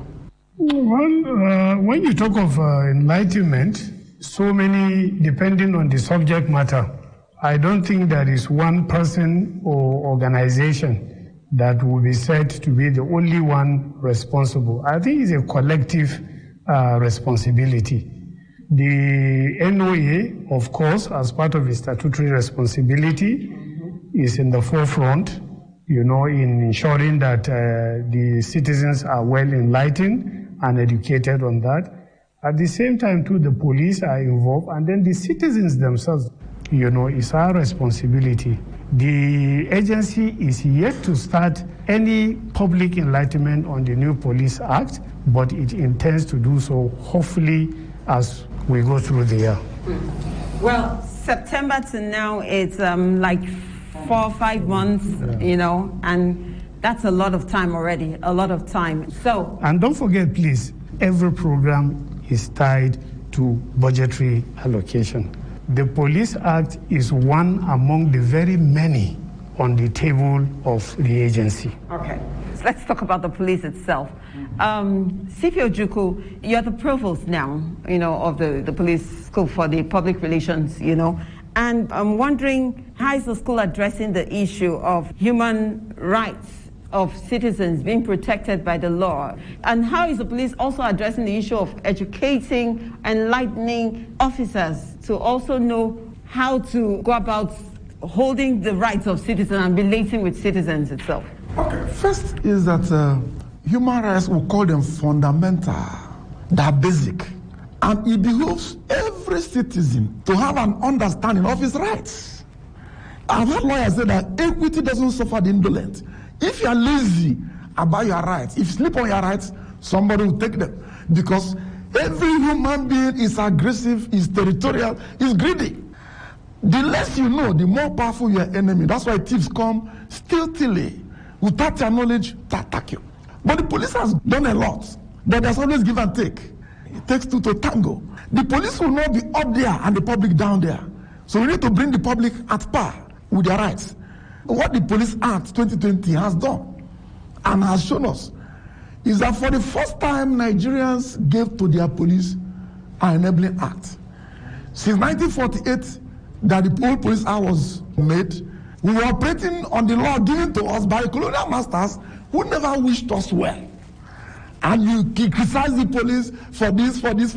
So you feel that the colonial law has been the one making police to act the way they've been acting? You don't operate on nothing. You operate on something. If you want to have good plants or good crops coming from your plants, you put manure. So this law, for the first time in over 60 years, Nigeria said that the basic objective of this law is for the police to protect human. For the first time, it was said. So it's a new law. But even before then, the police always knew that, particularly in democracy, their essence was to promote and protect human rights. And you gauge the nature of democracy in a country from the attitude of their police. The police is an index, and Nigerian police is very much aware of that. So on Facebook, Musaiko says, you dare not ask a police officer why he or she arrests you. The next thing is just twice, slap. The civilian has no rights when the police officers have no rights on their own. Human rights are fundamental. And we have taught many policemen in various meetings and fora, lectures and seminars about limitations. You know, let's explore some of these rights that the law provides. Barrister Williams, maybe you could bring out some of them, one after the other. Let's see how many we can look at. Like we rightly pointed out, a citizen must be informed of the reason why he's been arrested and possibly what is very important. Because a person cannot defend himself when he doesn't even understand what he's being accused of. A citizen has to be informed in a clear language that he or she understands that this is what you have done. Please, can you give me that message again? Because someone wrote something on the Facebook message that I'd like us to look at. Grace Walker says, how does the police intend to build back trust in society? Without trust, the police and the citizen will always be at loggerheads. How does the police intend to bridge this gap? Barrister Williams, you can finish up and then... Another very novel provision of the Constitution as regards the protection of human right is the provision that says, one, criminal matters will now be prosecuted by legal practitioners in the Nigeria Police Force. I guess the whole idea is to ensure professionalism. Then secondly, again, there is this provision which says for every police division, there has to be a legal practitioner in that very police division to ensure the protection of human rights. And the reasoning then was that in most cases, the issue of, arbitrary detention, keeping a person long beyond the stipulated period of time within which you are supposed to be kept before you are charged, is owing to the fact that there are no legal practitioners in that very division who will ensure that as soon as a suspect is being brought in, immediately they will ensure investigations are carried out and then immediately the person is charged to court. Okay. So I think the insertion of the provision now where you have a legal practitioner in the police division to ensure that the rights of citizens are protected is a laudable thing. Okay, what about the issues of granting bail? Maybe CP Ojukwu should talk about this now. What does the law provide for those who are already in detention, in terms of getting bail, and all of that, not just provision of lawyer? The law empowers the police to grant bail to a suspect in their custody if the offense is bailable. It is discretionary. That is where you are not ready to charge somebody to court immediately, you should let him go on bail to a reasonable surety. And that is fundamental. You can't arrest me for an offense committed by my brother, by my wife or sister. You come to pick my wife and she's not there, you pick me. That if you pick me, she will come. No. That's arrest by proxy. In lieu of somebody, no. So this law says that you can't do that. So, and if it wants to happen, what do you do? Of course, it's chargeable now. The officer who has engaged himself in misconduct. The whole of last week, Senior officers in the police busy themselves in meeting out discipline to senior officers. For a whole week, all the senior officers were enforced headquarters dealing with issues of indiscipline. And where you don't report, and you come on Facebook, you are complaining this happened, you actually haven't reported. If you allege something happened, follow it through. But Nigerians are a little timid. I don't know whether that is the correct word. Well, we'll come to this conversation, but perhaps you should think about it that why are Nigerians timid? Let's actually hear more participants. Bamidele's hand's been up a while. Let's hear you. Yes, I really appreciate them trying to expatiate and trying to enlighten Nigerians that it's important that we know our rights. But I would want the provost and the Nigerian police force to see themselves as a brand, because I believe for measuring the human rights index of a country, the police force is involved. And if I'm going to be getting a service from some or a particular brand, definitely every member of that brand should actually carry in their heart the true cause and values of what the brand stands for. Thank you very much. Because of time, we need to actually get the CP to respond to you. Why do I need to be the one to study the Constitution to know my rights when the person that should be enforcing my right as well as protecting my right doesn't even know anything about it? Okay, now don't forget there are two sides to a coin. There's the demand side and the supply side. That demand side is the one I'm putting on members of the public to know their rights. Number two is for the police to do what is expected of her. Don't forget it. The Isha police created by colonial masters wasn't to enforce rights. If you don't go back to history, you won't know where they start beating you. And now that we have the law, this law, section 2 of it, is saying the objective of this police act is to reposition the police. Okay. To begin to obey, respect human rights. To reposition means that they realized that the police wasn't in a position to do so. Now, let us reposition them to safeguard and promote human rights. It is in that law. Section 2B says so. That means it requires some training on the part of the police. And with this coming into being of this act, Police Act 2020 has been included in the curriculum of all police training institutions, particularly things that bring the police in conflict with the public. Come on, my brother. Come on, my sister. Come on, my friend. Come, everybody. Make we talk, we all know. Make Naija better.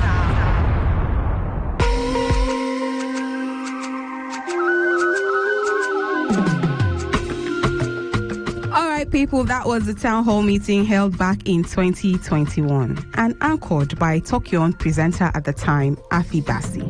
Issues such as habitual arrest, illegal detention, arrest by proxy, amongst others were discussed, and how the rights of Nigerians can be protected under the new Police Act of 2020.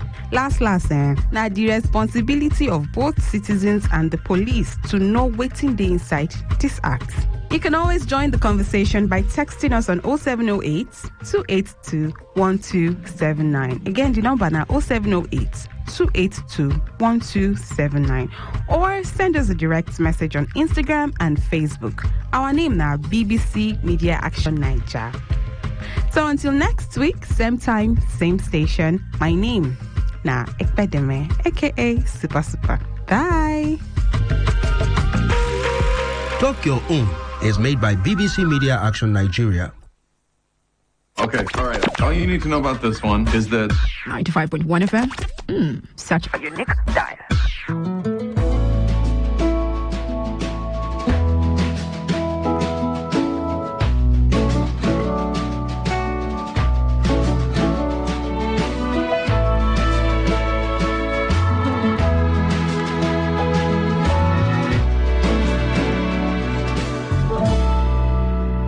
I wake up, I see you as you leave.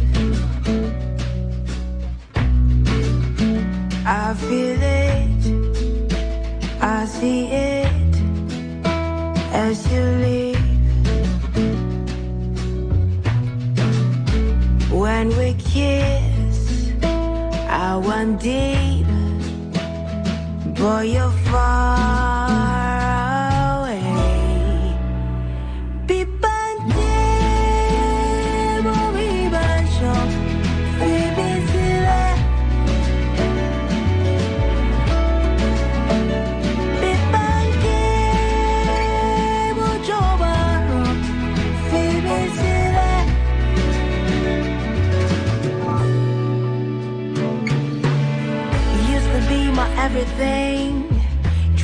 me like I was a queen.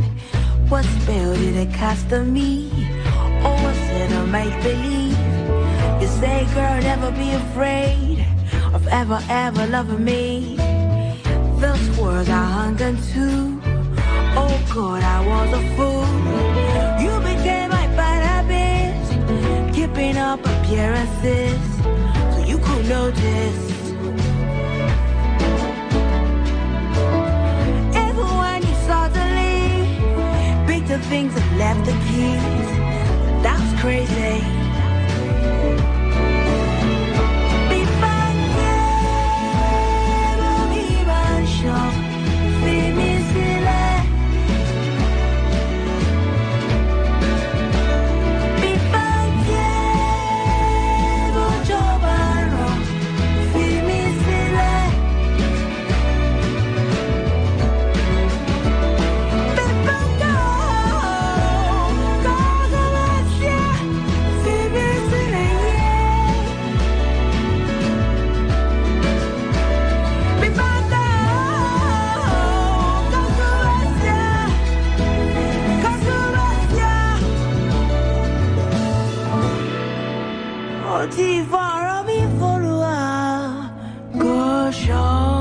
Radio has never been this good. Today, 95.1 FM, Port Harcourt. Whether it's happening in Port Harcourt, South, Nigeria, or around the world, we've got you covered. On air, online, delivering balanced news and unbiased analysis. Today, 95.1 FM. Today, 95.1 FM, Port Harcourt.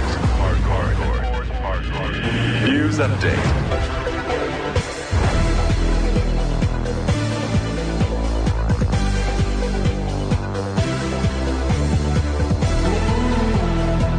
Thanks for joining us. Good evening. Here's the news at 4 on Today 95.1 FM Port Harcourt. 5 loyalists of Governor Siminalayi Fubara charged with terrorism offences in Abuja suffered a setback in the quest to stop the Inspector General of Police from proceeding with their prosecution on terrorism offences. Their application seeking to stop the IGP on the ground that they can only be put on trial on terrorism charges by the Attorney General of the Federation and Minister of Justice was dismissed by a federal high court in Abuja today. Justice Mabolaji Olajuwon, in a ruling on their preliminary objections raised against the IGP, held that the defendants were wrong in their claims that only the AGF can put them on trial. Justice Olajuwon said the law, especially sections 3, 63 and 74 of Terrorism Prevention Act, were clear to the effect that while the AGF has constitutional powers to strengthen the terrorism prevention law, the same sections did not confer the exclusive right to prosecute on the AGF. The judge said the preliminary objections to the trial by the defendants were incompetent, lacking in merit, and subsequently dismissed them. Meanwhile, Justice Olajuwon has fixed Monday, February 5 for ruling in their respective bail applications. As the world celebrates World Wetlands Day, the Hydrocarbon Pollution Remediation Project, HYPREP, has advised a change in attitude towards the environment and sustainable use of ecosystem in the Niger Delta region.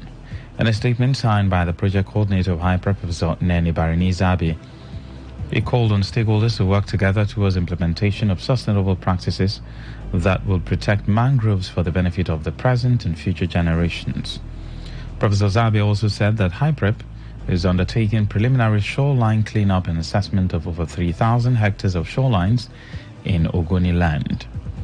He added that the project is providing training to 5,000 youth, including artisanal refiners, to create alternative livelihood as a means to prevent recontamination of remediated ecosystem. Professor Zabi further encouraged wetland conservation and planting of trees in every community. The theme for this year is wetlands and human well-being. The 2023 presidential candidate of the PDP, Atiku Abubakar, has accused President Bola Tinubu of forcefully taking control of the finances of the Nigerian National Petroleum Company Limited. Atiku said Tinubu wrested NNPC finances and donated it to the Federal Ministry of Finance and the Central Bank of Nigeria. In a post on his official X handle, formerly Twitter, the former vice president insisted that Tinubu's action has no ethical or legal basis because it violates the principles of due process. On the foreign scene, more than 807 officials in the US and Europe have signed a statement warning that their own government policy on the Israel-Gaza war could amount to grave violations of international law. The transatlantic statement says the administrations risk being complicit in one of the worst human catastrophes of this century, but that their expert advice has been sidelined.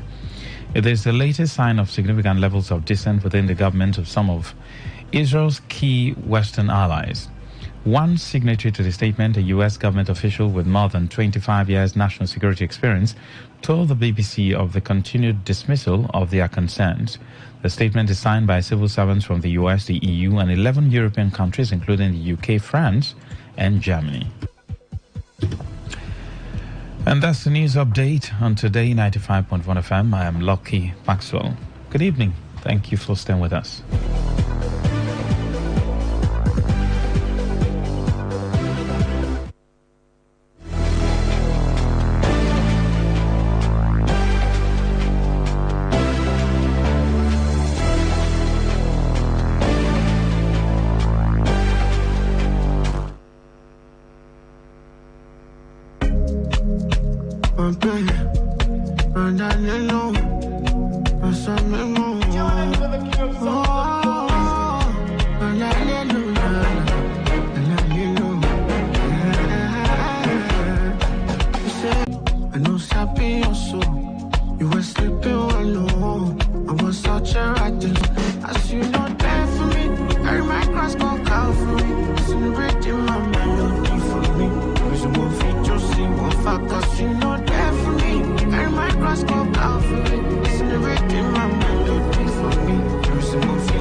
Body on skin tight, so you know it don't fist right. Man, this year I was giving them fist fights, fighting on my demons at midnight. While blowing back, asking my windpipe. Told them no slipping my shit right. Now I'm at the O2 past midnight. I'm playing two nights and I'm outside. Feels right, now you know it don't feel right.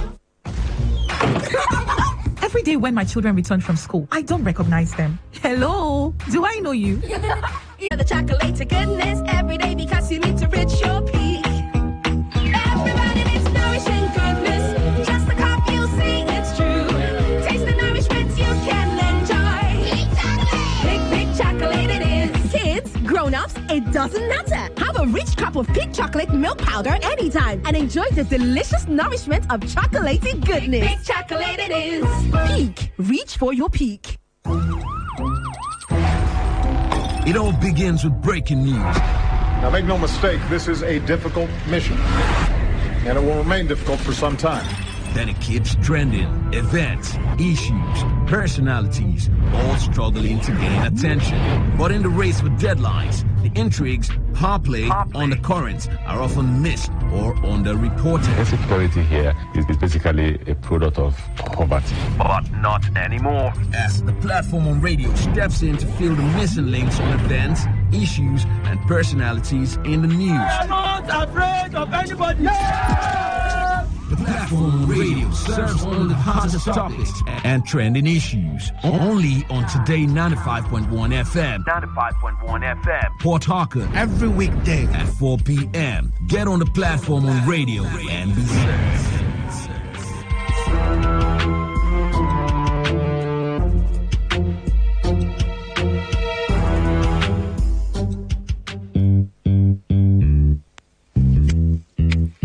Stands, greet. Good morning, sir.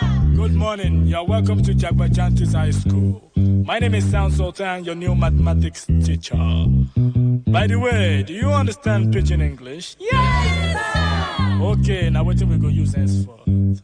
Okay, carry your paper. Carry your paper. Hey. Fem for my class. People of this world, them plenty. Hey. The sins of this people, many. So many. Many times plenty, multiplier. Many times plenty, multiplier. Multiplier. The answer you get now waiting, they make come and they cry. The answer you get now waiting, they make rich man they mess and leaders they lie. The answer you get now waiting, they make young boys and girls join party gang. Answer you get now waiting, they make innocent man rot inside the jail. Get it, and then no agree to grant and bail. Get it. Everybody, oh yeah, join Jamba Jantis, make we solve mathematics. We did about our continent, so you both say about mass, we go use it to solve mathematics. So follow Jamba Jantis. So ya Caribbean, be for brotherhood. Love your neighbor. Thank you for joining us. Welcome to the platform on radio on Today 95.1 FM. As usual, we do it. I've dissected today's edition into breakfast, lunch, and dinner. Well served, well cooked. All you need to do is just get your cutleries and be ready to devour in as much as you can consume. Just take it easy, all right? Check yourself and know the amount you'll be able to consume. So I've asked the vendors to, of course, serve everyone meals. On the menu today, Federal High Court in Abuja refuses to dismiss terrorism charges brought against 5 loyalists of Governor Siminalayi Fubara. 6 local governments in River State have been identified to have high rate of malnourished children. That's for lunch. And then for dinner, NUT in River State urges Governor Siminalayi Fubara to approve new retirement age of 65 years. Let's take a look at breakfast. Get ready to consume. Here we go. The Federal High Court in Abuja has refused to dismiss the terrorism charges brought against 5 loyalists of Governor Siminalayi Fubara. The judge today declined to terminate the charges as requested by Edison Ehie, the Chief of Staff to the Governor. The court held that Ehie, who was the Speaker of the River State House of Assembly, lacked legal powers to request for dismissal of the charges. Justice Mobalaji Olajuwon upheld the submission of the counsel to the Inspector General of Police, Simon Log, a senior advocate of Nigeria, that Ehie was not yet competent to make any application until he appears in court to take his plea in the terrorism charges. Ehie, through his lawyer, Oluwole Aladedoye, a senior advocate of Nigeria, had applied that the criminal charges against him and others be dropped on various grounds. He claimed that the Federal High Court in Abuja has no jurisdiction to entertain the trial because the alleged offences were committed in Port Harcourt, River State. He also claimed that he had not been indicted by the police for any offence. Do you think this litigation might limit the function of the Chief of Staff to the Governor in this new dispensation, where River citizens are, of course, optimistic that the Governor should work even probably much more than the speed of light? Join us on the conversation. Dial 0817 0000951. 0810-9510951. Please send in your messages as much as you can to 0701-9339-962. Yes, good evening. Hello, Master. Good afternoon. Yes, good to have you. Go ahead. My name is OG, and I'm calling you from Rukboko. Yes, please. There are some issues that when it comes up like this, we begin to imagine. Maxwell, let's begin to fix the facts. See, there are some issues that will come up. We don't need interpretation. We don't need anybody to tell us based on the law. Well, what we are saying is judiciary is the problem of Nigeria. Maxwell, any matter that has to do with the state, can any federal high court attend to that? These are the things, when we begin to hear them, we get angry. It is obvious that they are paying, knowing whatever they feel they want to do. They want to make the state ungovernable for people. A matter that concerns the state, a federal high court has. Let's say the truth. Why would the judge not turn down? Because he has received 1 or 2. But one thing I know saying is you can only pay bribe to the judiciary, but you cannot pay bribe to God. You are actually a legend, though. You are a legend. It is not an allege. What we are saying is, Maxwell, let's tell ourselves this. Maxwell, am I right to say that a matter that happened in a state to be handled by a federal high court? Am I right or am I wrong? Do we need lawyers to begin to quote, to begin to give us a citation and the rest of them? These are some of the things. We are practicing democracy in disguise. It is obvious. But one thing I just said right now is we can only bribe God. We can only bribe judiciary, but we cannot bribe God. It is only time that will tell. And I know that this is a time for Rivers people to liberate themselves. They know what to do, and God will it through. Thank you very much, and God bless you. Thank you very much for your time. Okay.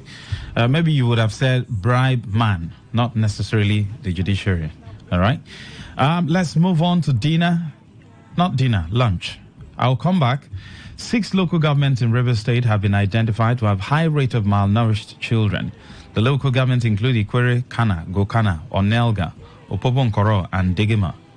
The head of Nutrition, Rivers State Ministry of Health, Glory Wokucha, revealed this in an interview with Today FM's Ifunanya Obemendukwe, stating that health workers have been trained to detect cases of malnutrition in different local governments and to promptly administer the proper therapy. Of recent, we find out that we have lots of malnourished children. We have the Kwere local government, we have lots of malnourished children there. We have the Kana local government and Gokana local governments. We have the Onelga, even Opopo, Onkoro, and then the Degema axis. So that is why we chose to establish these sites to kick off the usage of these therapeutic foods. And also, we are also planning to make sure that all the LGAs also have sites where malnourished children will be treated with ready-to-use therapy. The state nutrition officer noted that food is not the only cause of malnutrition, citing some factors that could lead to the health deficiency. Wokucha said malnutrition starts with pregnancy and, if not corrected, can lead to the child being stunted, while advising mothers on the importance of exclusive breastfeeding. Food is not the only reason for malnutrition. We have social factors. We have environmental factors. We also have diseases because of low immune system. So there are lots of factors but food is not the only reason for children to be malnourished. It could be from the mother's side. When she's pregnant, she's not actually taking the right food that will correct a pregnancy in case of any deficiency. Malnutrition actually starts from pregnancy at the first 1,000 days of life. And if not corrected, the child is born, the child becomes stunting. That is short for the age and the race. Breastfeeding is so important in combating malnutrition. That is why we keep advocating exclusive breastfeeding for the first 6 months. The Rivers State government had in January 2024 established integrative management of acute malnutrition centers to treat under 5 malnourished children in the state. Are there better policies that government can enact to provide solution to this? Like you heard the woman said, malnutrition starts from pregnancy. If the woman is not eating well, how do you expect the baby to be healthy inside her womb and then to grow, go through first trimester, which is, of course, the formative stage, the advanced stage, and, of course, the stage where the organs become solid. Then if the man does not have money, how will the woman eat properly? Do you think poverty has also contributed to malnutrition in all these LGAs? The LGAs stated here are Ikwere, Kana, Gokana, Onelga, Opobo-Nkoro, and Degema. These are local government that have been identified. Join the conversation. Yes, good evening, welcome. Yes, Mr. Maxwell, God bless you. Yes, go ahead. Yeah, poverty is one of the causes now. When you don't have money to buy the necessary things you need to take care of children, how will they go? How will they, function well? The human body needs good food, nutrients, medicines to function very well. But when the money is not there, the cost of living today, is one of the causes. Again, Mr. Maxwell, when people are standing for their right, this word alleged that most journalists are using is really causing problems. Everybody is part of what is going on in this country. So this alleged is really creating a problem in reality, and you people are still saying alleged, then in needless presenting, calling the people that they are part of the problem in this state. The journalists who are part of this problem, using this word, alleged, every time. Something is real, alleged. Okay. Thank you very much. Thank you very much for your time. We'll go straight down to dinner. I don't want to talk about that issue. I don't want to break my head for Nigeria's problem. When Nigeria is ready to solve her problem, they will solve their problem. For dinner, the River State branch of the Nigeria Union of Teachers have appealed to Governor Siminalayi Fubara to approve the new retirement age of 65 years and length of service of 40 years for teachers of the state as passed by both chambers of the National Assembly. The state chairman of the NUT, Collins Echekwu, in an interview with Today FM's Uchendo Jowo, used the opportunity to request that the governor approves the employment of more teachers for the primary, universal basic education and secondary schools. Echekwu, while felicitating with the governor on his victory at the Supreme Court, complained that primary and secondary schools do not have enough teachers, which he said has hindered academic improvement in the state. He expressed the teachers' resolve to continuously support and remain steadfast in the administration of the governor, just as he assured of the teachers' readiness to carry out their responsibilities with the ultimate aim of creating robust working relationship in the state. We want to, at the same time, use this opportunity to beg him to use the chance to approve the new retirement age for teachers of Nigeria, for River State teachers. All other states, including states around River State, have been approved. They have approved theirs. We want to also beg him to employ more teachers because the classrooms are empty. On the same vein, I want to employ him to rule with the wisdom of Solomon and the bravery of David.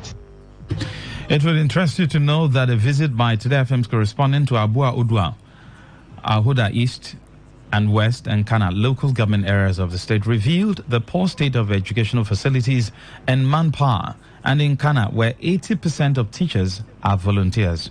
Recall, like we said, these are only the local government we visited. We've not visited others. So don't say these are the only ones that have problems. The other ones also, but we've not visited the other ones. I needed to clear that. Should the teacher's request be accepted? How long do you think it will take government, the Fubara government, to fix issues in primary and secondary schools? Good evening, welcome. Good to have you, welcome. Thank you, Engineer. Yes, please. Maxwell, how long will it take the governor to fix things? The governor I know, Sim Fubara, because it's only one thing that ties man down. When a man has freedom and sincerity of heart to carry out some certain function, he do it perfectly.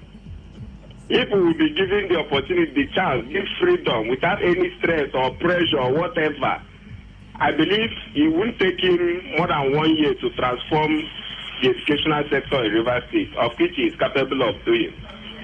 But the issue now is that the country we are, Mr. Maxwell, where are we heading to? Because everything points out towards the Nigeria as a nation. Are we going for, like I told you yesterday, that the Nigeria we call country? No, leave Nigeria. We're talking about River State now. This one has nothing to do with Nigeria. River State cannot survive without the country now. No, but there are certain things River State can do on its own. Okay.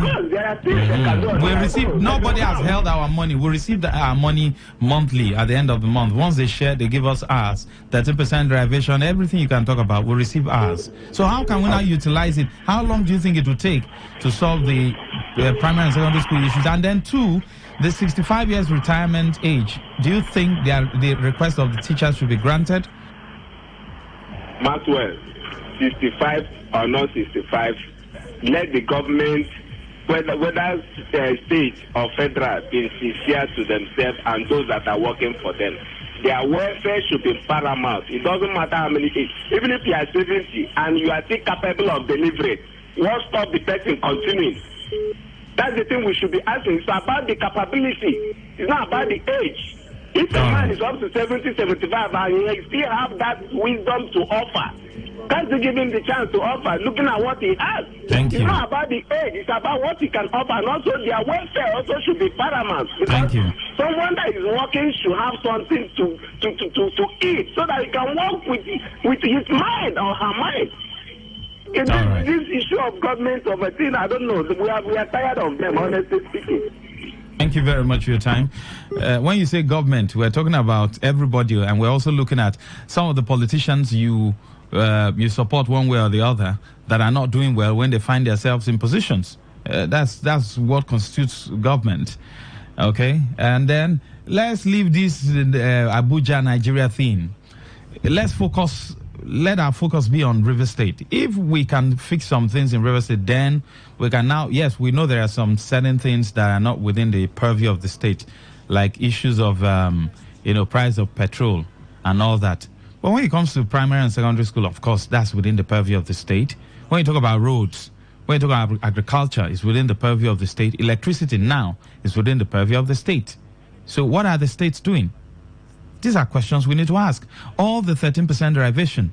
My guest who came up around 2, between the conversation we had, the elder statement that came between 2 and 3, it talked about developing new cities. The 13% derivation, how have they used them?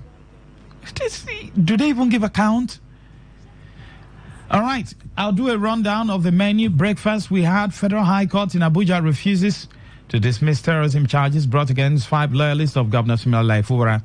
For lunch, we had 6 local governments in River State have been identified to have high rate of malnourished children. Would you link this with high rate of poverty? Because like the professional said, malnutrition starts from pregnancy.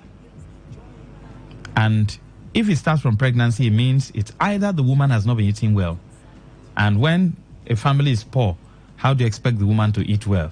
And you can't tell people not to get pregnant. Of course, people who got married newly, they must get pregnant. Everywhere in the world, poor people have children also. But poor people in those climes have access to basic things. If the person gets pregnant and they don't have enough money and they gather all they have to pay for hospital bill that is supposed to be taken care of by the government, how do you now expect the woman to eat well? Why won't the baby be malnourished? So by the time the baby is born, the baby will be looking funny, small, and all that. And then even when the baby is being born, the woman won't be able to exclusively breastfeed. Let me tell you something. With the little I know, any woman who is not eating well will not be able to do exclusive breastfeeding. If you now have a baby who sucks every, let's say, 30 minutes, in 2, 3, 4 hours time, if that woman does not eat to replenish, because the baby takes all the nutrients, breast milk contains everything, calcium, in fact, that's the best meal so far created by God. So if the woman does not replenish, I can tell you she will have, some form of dizziness and she might faint. For dinner, NUT in River State urges Governor Siminalayi Fubara to approve new retirement age of 65. I'll do a rundown and then I'll open the phone lines. The Federal High Court in Abuja has refused to dismiss the terrorism charges brought against 5 loyalists of Governor Siminalayi Fubara. The judge today declined to terminate the charges as requested by Edison Ehie, the Chief of Staff to the Governor. Do you think with this litigation that it will limit the function of the Chief of Staff to the Governor? We'll go over. 6 local governments in River State have been identified to have high rate of malnourished children. That's the future of tomorrow. They are malnourished. Look at the local government, the ones that have been identified. Ikwere, Kana, Gokana, Onelga, Opobo Nkoro, and Degema. Glory Nwokocha, who is the head of nutrition, River State Ministry of Health, revealed this to our correspondent, Ifunanya Obemenduke, stating that health workers have been trained to detect cases of malnutrition in different local government and to promptly administer the proper therapy. What policies can government put in place to provide the solution to this issue? This is a very big issue. This issue is even bigger than the structure issue, political structure issue that political gladiators are fighting in the state. You see these children that are malnourished? If you don't solve this problem and they are able to cross this age, that's to tell you that if they are even malnourished, that means some of them might not even be going to school. Future militants are waiting. future thieves. Don't say, oh, don't pray like that. If you fail to do what you're supposed to do today, there's no way, there's no prayer that can stop it. We use prayer to cover responsibility. Why do you think they do social programs abroad? It's so that the government will not have children turning into nuisance in future. That is the reason why government do, because they know that everybody might not, have the same amount of money or be able to make so much money. There are people who earn very little. And then, for Dina, River State branch of the NUT have appealed to Governor Siminalayi Fubara to approve the new retirement age of 65 years and length of service of 40 years for teachers of the state. Should this request be granted? 1, that's 2. Then, how long do you think it will take to solve the problem of primary and secondary schools in River State, generally addressing the education issues? We'll go for a short break. We'll be right back. Don't go away. The platform will be back. Brothers killing brothers for pages out of. You can have it hot, big chocolate. You can have it cold, big chocolate. You can have it at home, at school, at work, or when you hit the road.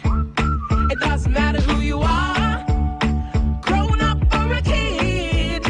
Enjoy the chocolate to goodness every day because you need to reach your peak. Everybody needs nourishing goodness. Just a cup, you'll see it's true. Taste the nourishment you can enjoy.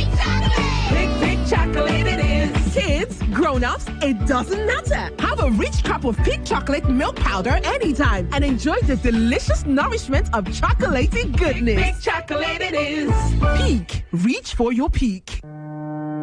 Port Harcourt, take up your arc of praise as we step into our greatness at King Exalted 2024 on the 4th of February, 4 p.m. at EUI Event Center. Come praise God with Ada Ehi, Ebuka Songs, Bidemi Olaoba, Mr. M and Revelation, Prince Emmanuel, Priye Odede, Sensational Bamidele, BJ Sachs, Porter's Treasure, Pastor Lanre Olushaye, and many other seasoned ministers of the gospel.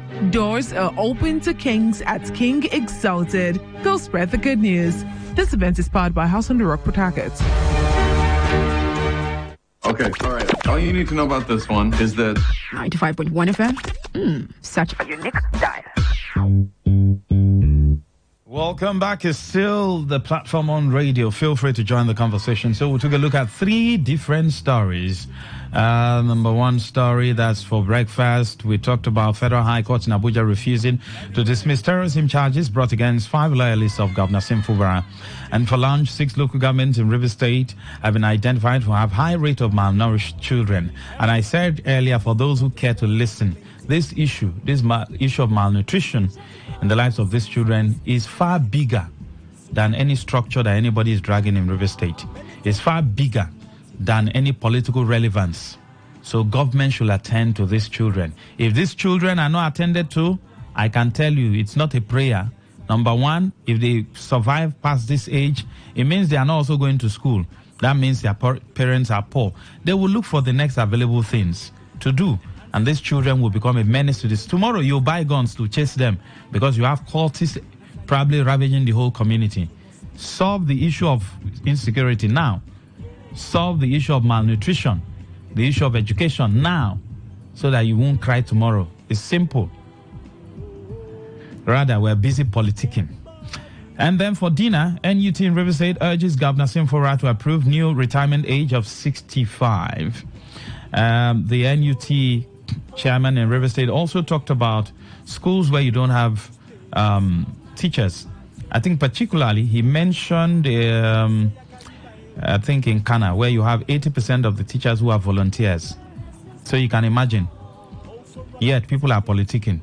In a local government, 80% of the teachers are volunteers. They don't have teachers in those schools. And you want to have a good River State tomorrow. Thank you. And the places visited by our correspondent, Abua, at Ahoda West and East, Kana, they have poor state of educational facilities, no manpower. In Kana, 80% of teachers are volunteers, and you don't want to have cultists. Thank you very much. All right. Dial 0817 00 00951, 0810 9510 951.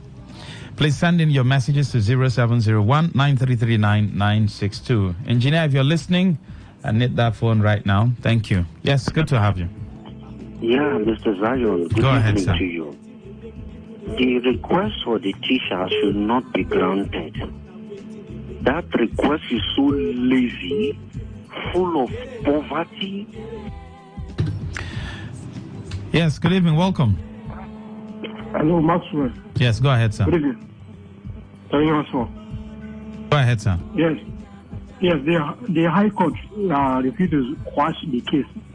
The terrorism case got to it against Edison here and 5 others. I know this is going to happen. I know. And the eighth commandment handed over to His Excellency Tim Fubara. This one is part of it. He said, look, they shouldn't terrorize or intimidate the supporters. And they all agreed. For now, they are doing the contrary. I know that this thing is definitely going to happen.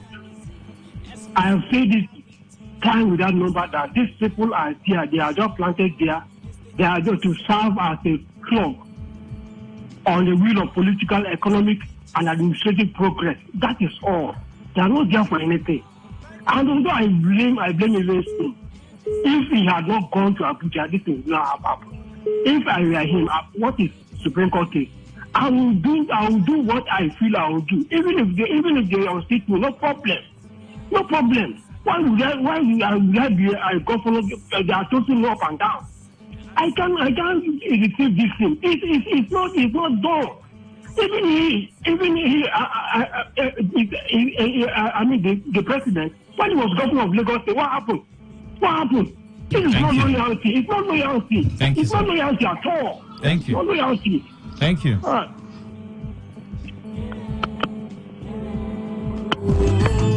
Hey, everybody, join Jama Jantis of mathematics. We did about our continent. So, Oyibo say the bonus. We go use takes of mathematics. So follow Jama Jantis. So you can situation in this nation, disposition, our condition, unexplainable pain in our hearts, not to mention brothers killing brothers, full of patience, salvation, resolutions are made, but always made with lack of vision. Imperfection is the order as we keep seeking solutions. Only God can solve this mathematical equation. Thanks for your contribution. Now, any more questions?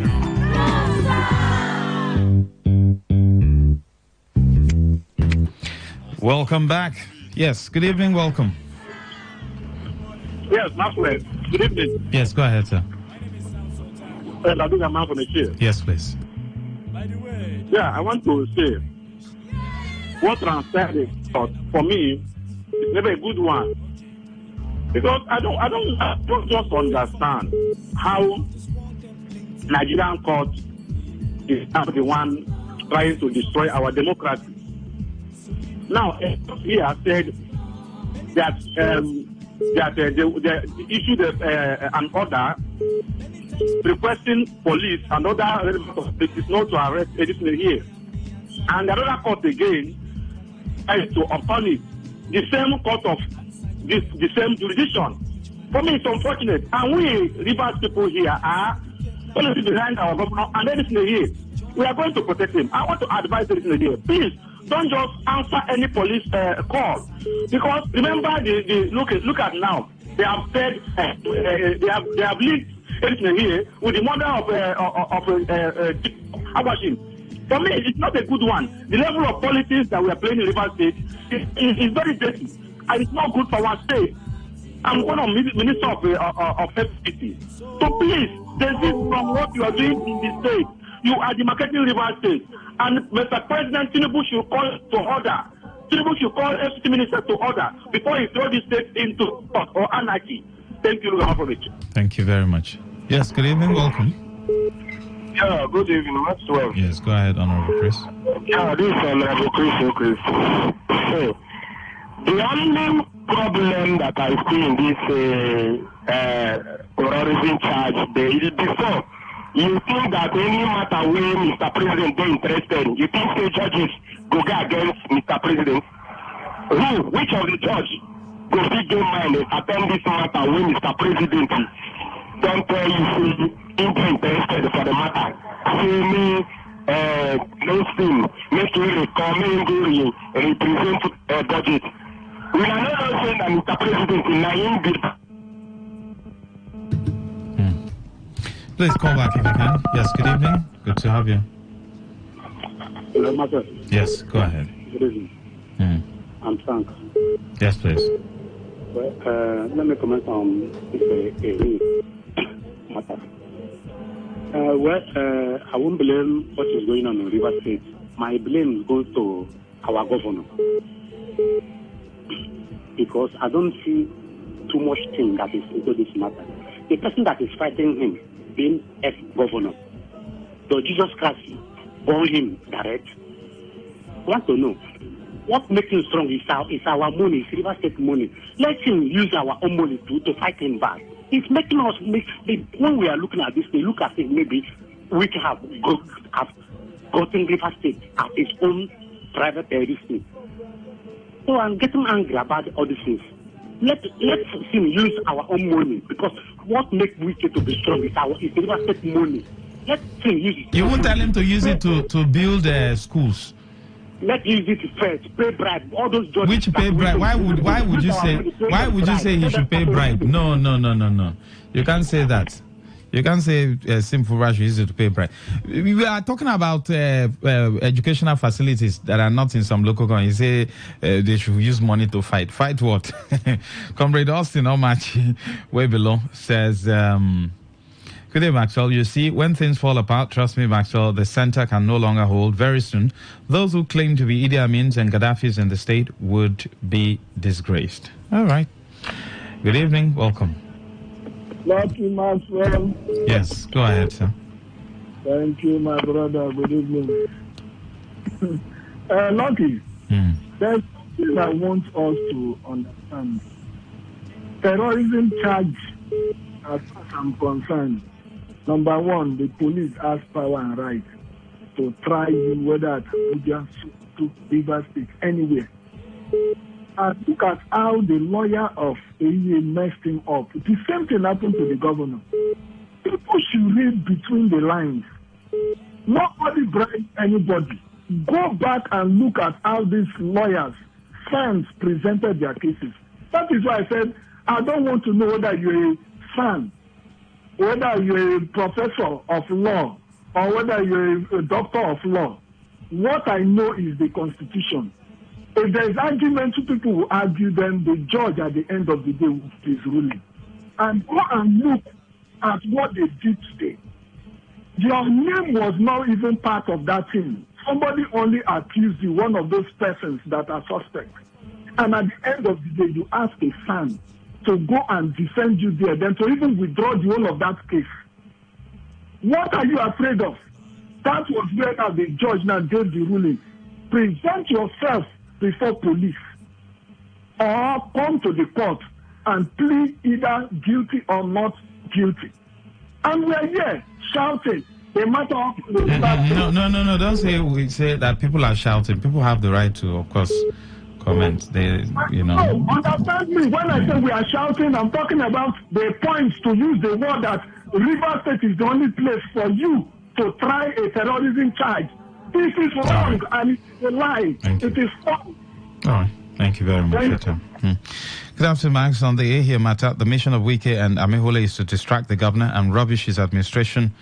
But I can tell you that God will not allow that to happen. It's a matter of time. Ify, thank you. Yes, good evening. Welcome. Thank you, Professor. This is Jerry from Malo. Yes, please. Thank you very much. Some of us were saying that this 8-point resolution, that the governor should follow it and implement it so that the state can move on forward, and all those who are expecting employment or other things can get it and move forward. Then some were saying, no, it is a shame, a humiliation to River State for all this and that. Don't forget that Fubara has said it before to me that my people should not, those that should not be prosecuted. Not prosecuted, they will be prosecuted. But if he is not ready to implement the resolution, then it means also that other things that would have been used against you, which I'm not saying illegally, would also be raised up. That's what we're talking about. Implement it, let the state move forward. We are tired of this moral issue on this unnecessary issue. All See right. what's happening now. Thank you. Thank you very much. Which 65 years, when some of them are retiring at 75, do they want to retire at 90 and destroy the primary and secondary school education? How many of those professors at 80 can teach for 20 minutes? I asked the question, Duka, how long do you think it would take the administration of Sim Fubara to fix the issues within the primary and secondary school? Nobody has been able to answer. And then the retirement age, should it be granted? And then the malnourished children, just like I said. Kessington Beke says the issue of the malnourished kids in River State also goes to the government. If the River State government do what they have to do by providing free healthcare, education, and other basic things to lessen the burden on their parents, there will be no issue of malnourished children. Thank you, Kessington. State of River State, Wike must have known by now that Rivers electorate were just enduring him when he was governor, and they have expressed that to him. Mr. Law, thank you. There, Max, River State is now brewing with crisis which would cause the breaking of law and order in the state, occasioned by FCT Minister Wike and the State House of Assembly Speaker and their ethnic people. Which ethnic people? I have failed to call them to order. When the crisis eventually surfaces, it would affect all and sundry, including themselves. Our question is, what exactly does Wike want from Governor Fubara and its government? Terminal blessing from Okrika. Good afternoon, Maxwell. On the Ahia matter, I've taken this. You sent it twice. Good day, Max. The governor is busy implementing the 8-point peace resolution, while Mehula and his groups are spitting fire by looking for a way to dismantle the government and his supporters. May God help the governor and the state. Levi. Again, Max, somehow Governor Sim is helpless because his predecessor has strong grip on the security architecture of the state. To exert his authority without the backing of the security agencies within federal might is being misused on this matter. Kanu, thank you. Yes, good to have you. Go ahead. Hello.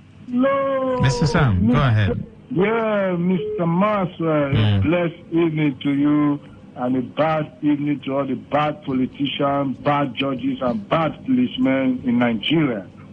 Yeah. Mr. Maxwell, you see, I don't understand. They say everything now.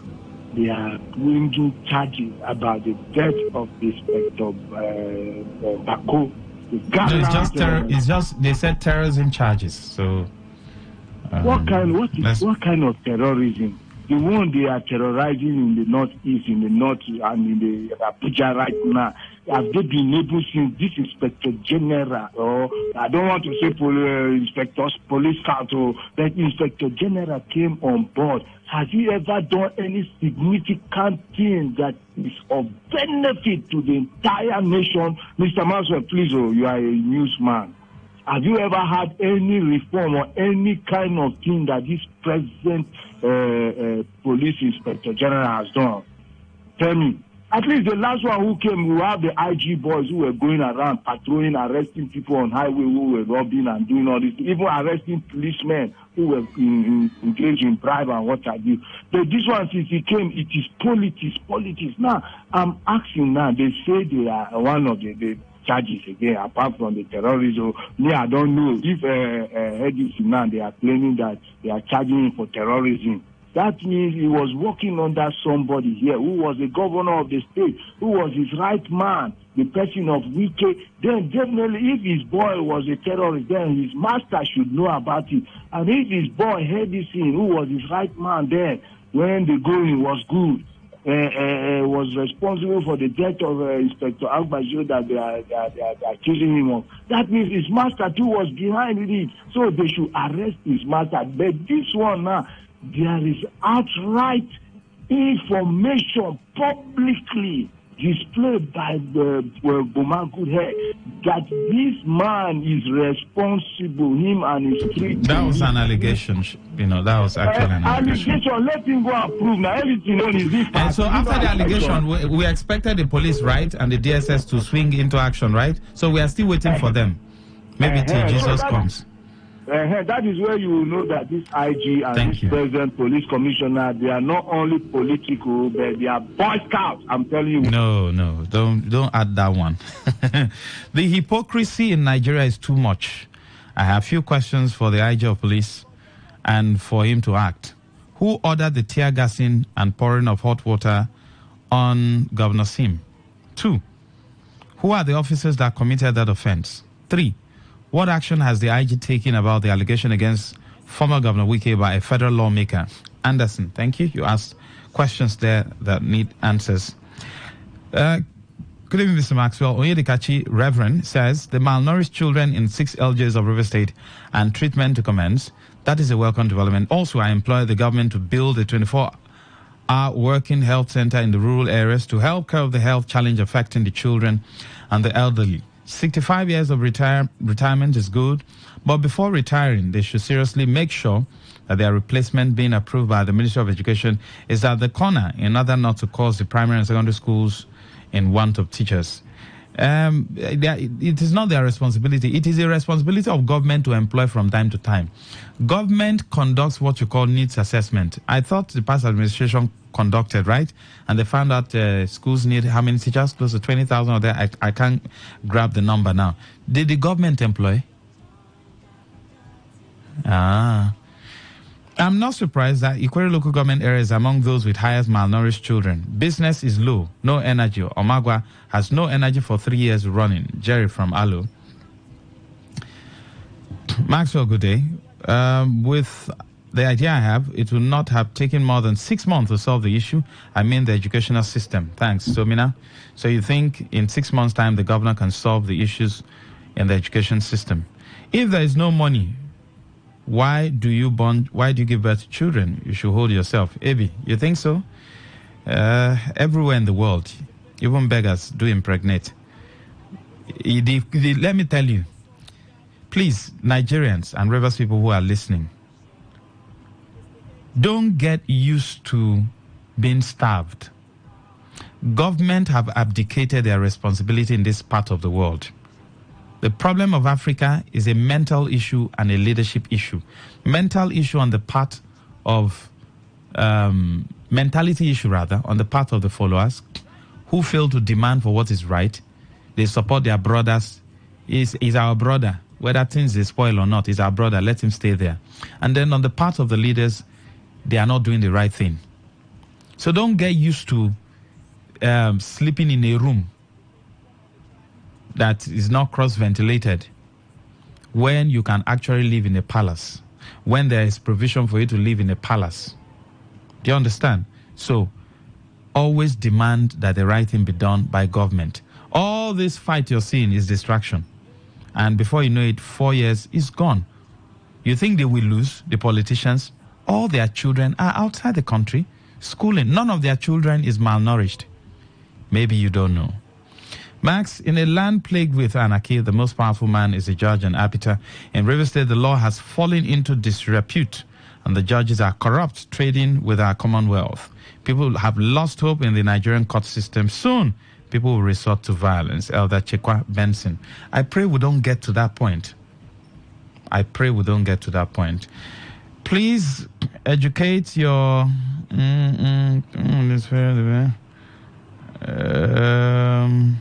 maybe you should come and educate us. If not, a lawyer would better suit that. Who asked the police to run to Abuja with the River State Assembly case? That judge should not allow himself to be remote controlled by a person or group of persons.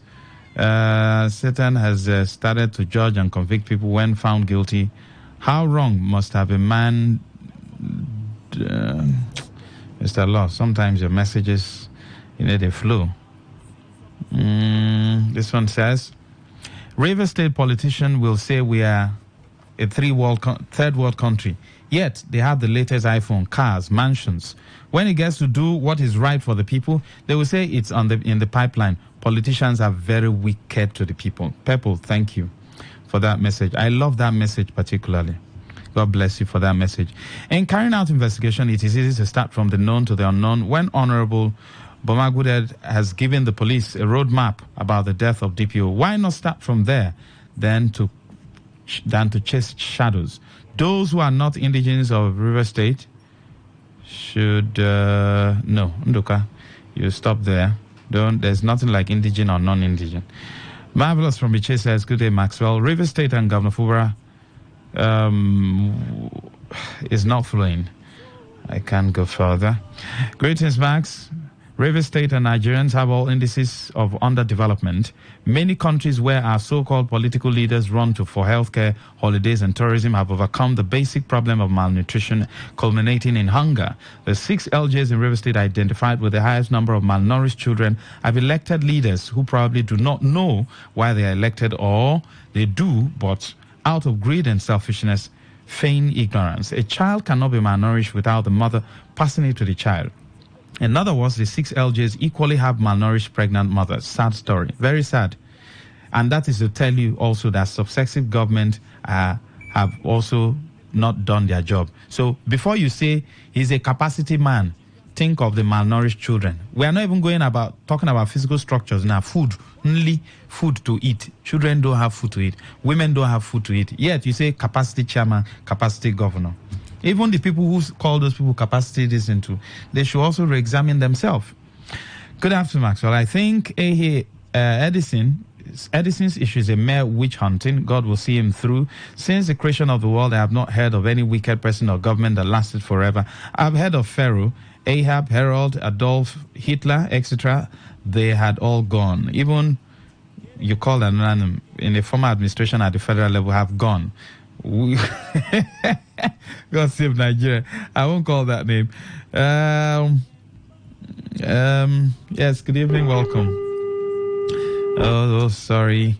Good evening, Max. So my question is, what is really delaying the River State Civil Service recruitment exercise? I'm pleading with our dear beloved governor to approve our appointment letters. The process is really backward. Well, maybe structure has held it. That's what is reigning now, structure. Good afternoon, Max. On the Ahia matter, I've taken that. Came in twice. I want this to load. I love this message. There is malnutrition in every local government in River State. Also, whether the people charged with terrorism and other offenses in Abuja are Governor Fura allies or not, I don't care. All those who burnt our House of Assembly must face the full weight of the law. Edison should go and face the charges. The River State government should, with urgency, implement the 65 years retirement age for teachers. Flat Earth, thank you. What we need now is more teachers. Government should do.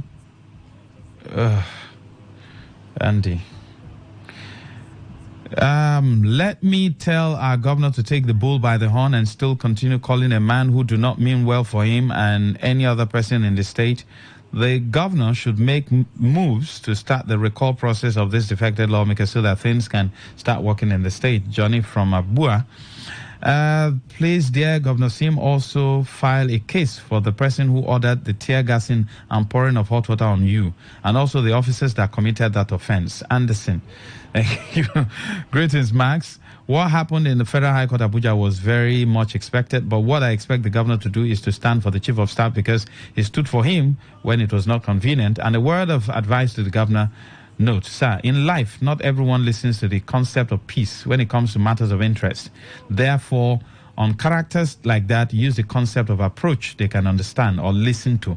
That is, to do them what they also know best to do to you or others. By then, you will know they will soft pedal or read. Okay, Honorable Malon, I won't say that on air. I've read that book. That's what the politicians are using for most of you. Listen. Maxwell, greetings. Rivers crisis has become a laughing stock in all the Nigerian newspaper. Very unfortunate. Thank God ability to. Thank you, and that's much we can take on the show today. But please, if you know anybody who is malnourished, a pregnant woman or so, put pressure on the government to solve health issues. to solve the issue in the health sector, the issue in the education sector. Keep aside all these fights that, will not benefit the people. People are hungry. Children are not going to school. And the children we fail to send to school today will become cultists tomorrow. They will become whatever you can call them tomorrow. And it is not their fault. That's why nations don't joke with children. If you go to UK today, even as an immigrant, the first thing they will do is to enroll your children in school. They don't want anything that will come and disturb their society. They will enroll those children in school. Here, you people are fighting for structure. God bless River State. God bless Nigeria. That's how you get now waiting, they make innocent man rot inside the jail. Get it, and then no free to grant and bail. Get it. Today's news in 60. Veteran Fuji musician Wasiu Ayinde, popularly known as K1 The Ultimate, has urged President Bola Tinubu to proffer urgent solutions to the worsening economic crisis confronting the nation. Grammy-winning Nigerian singer Tems has revealed that the most dangerous thing she has ever done was a daredevil experience where she was forced to jump out of a plane while skydiving.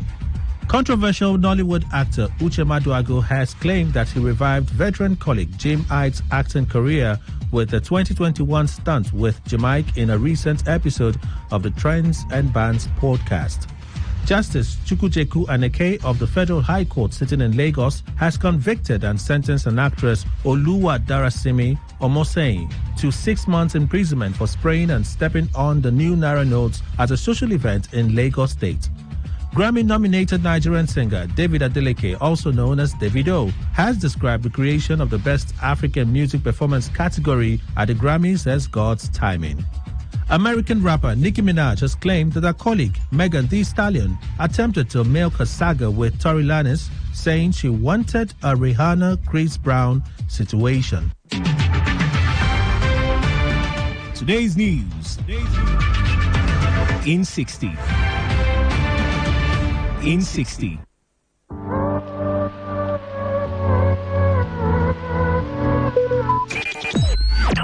Talk radio. I listen to a lot of talk radio. 95.1 FM. Radio has never been this good. Today, 95.1 FM, Port Harcourt.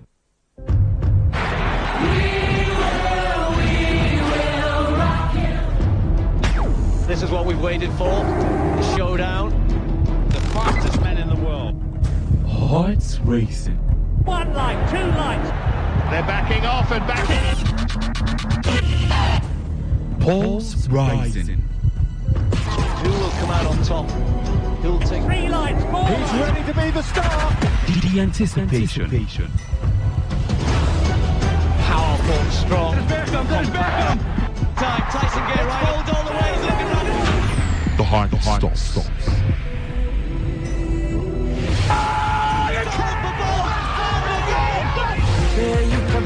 Catch the sports gang on Sports Attack Mondays through Fridays, 7:30 a.m. and Today's Sport Live, 3 to 4 p.m. and also on the weekends, 1 to 6 p.m. Only on your premium sports radio. Today, 95.1 FM. I wanna take you away.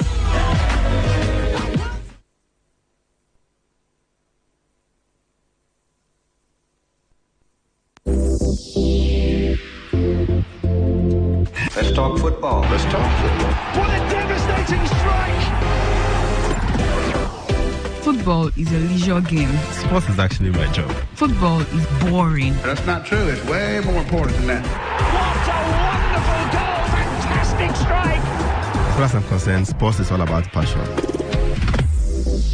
Sports Attack, weekdays 7:30 a.m. and Today's Sports Live, 3 p.m. Weekends 1 p.m. to 6 p.m. For all you need to know in the world of sports, leave the dial on Today 95.1 FM. Hello, my name is Kanu Wanko, aka Papilo. For the latest and trending sports stories, always listen to Today Sports Live on Today 95.1 FM Port Harcourt.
The question that many Nigerians have been waiting for the answer has been answered by Coach Jose Peseiro as Nigeria prepared to file out against the Palancas Negras of Angola at the quarterfinal clash of the ongoing Cote d'Ivoire 2023 Africa Cup of Nations. Will Stanley Nwabali start for Nigeria? Because the man has been the most loved Super Eagles player these days, no thanks to the injury sustained against Cameroon. But that question has been rightly answered by Jose Peseiro as Stanley Nwabali starts for Nigeria. Yes, you heard that right. Stanley Nwabali is in goal for Nigeria as they file out to make it to the semi-finals of the ongoing Cote d'Ivoire 2023 Africa Cup of Nations. Great good evening to you. Many thanks for joining us. This is the official coverage of the AFCON matches and, of course, precisely the Nigeria against Angola match this evening. Time for kickoff is 6 p.m., but officially we've opened the studios to bring you the live coverage of the match from the start up until the end of that match. Trust us to be here to bring you the latest development, significant moments, the goals, the cards, everything, the corners, the offside, everything you can think of that are significant in a football match. Surely we are here to do justice to that, provided it is Nigeria taking on Angola this evening. Who will win? Are you as excited and confident as the Nigerian Super Eagles players and team? Because they are surely filing out in their numbers. Well excited and fiery as they are ready for the Eagles to soar over the Angola side. Good evening once again. My name remains Reliable Reliance Udanian. I am your reliable radio spokesman, the classical gentleman, and I have a full house of guys here who will be doing the talking on the other side of things as we get set to talk about Nigeria against Angola. First off, we're coming up with the Timeless. But let me introduce my man from Aroma Real Estate, who joins me on the show this evening. He looks very energetic, as Nigeria are quite energetic to beat Angola this evening. Great to have you join us, man. Good evening to you. Thank you very much. How body? Moku do our thing the way they do. Leave, don't finish introduction. I'm telling you. Mo do our thing the way they do. How body now? Body the inside cloth. Body the kaja.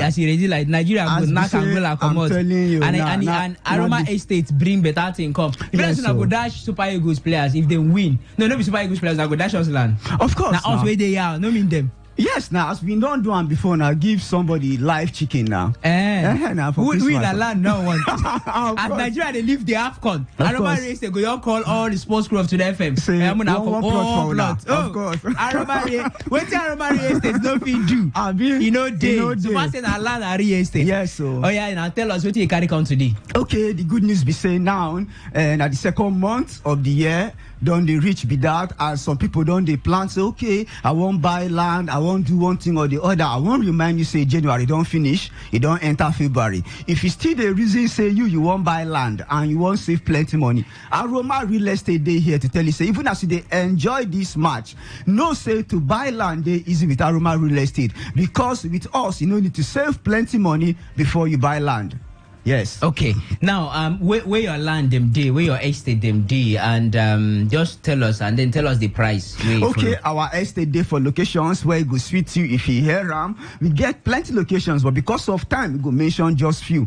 One of them, na Montana Estate. Our Montana Estate that one day for Abara, behind the River State University, Faculty of Agriculture. We hear say more faculties they come there. Then that one they sell for 550,000 naira, and we get our fine city. This one day for Ipo, behind the Port Harcourt International Airport. That one they go for 750. And the good news be say this promo price is there.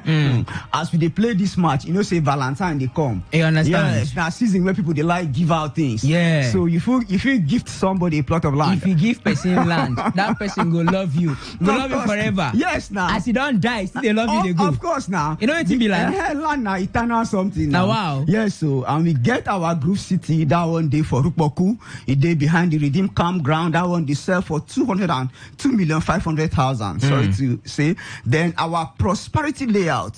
That one day within the neighborhood of Eliozu and Neka Link Road, where Pearl Garden Day and Paradise Estate. That one they go for promo price of 10 million naira. Yes. Okay. All right. Now, you don't call money. Way they important. They important because you know nothing we do today now. Way money no follow. So you get payment plans. Where person fits. You know, make we suit everybody so that nobody will get excuse say I know if he pay once. I know if he pay twice. You know, get some kind of things like that, and get some kind of documents where they carry gun body they give people as they buy from you. Very, very important. This question where you ask. You know, say the payment plan. This payment plan they flexible, and as you they call them pocket friendly.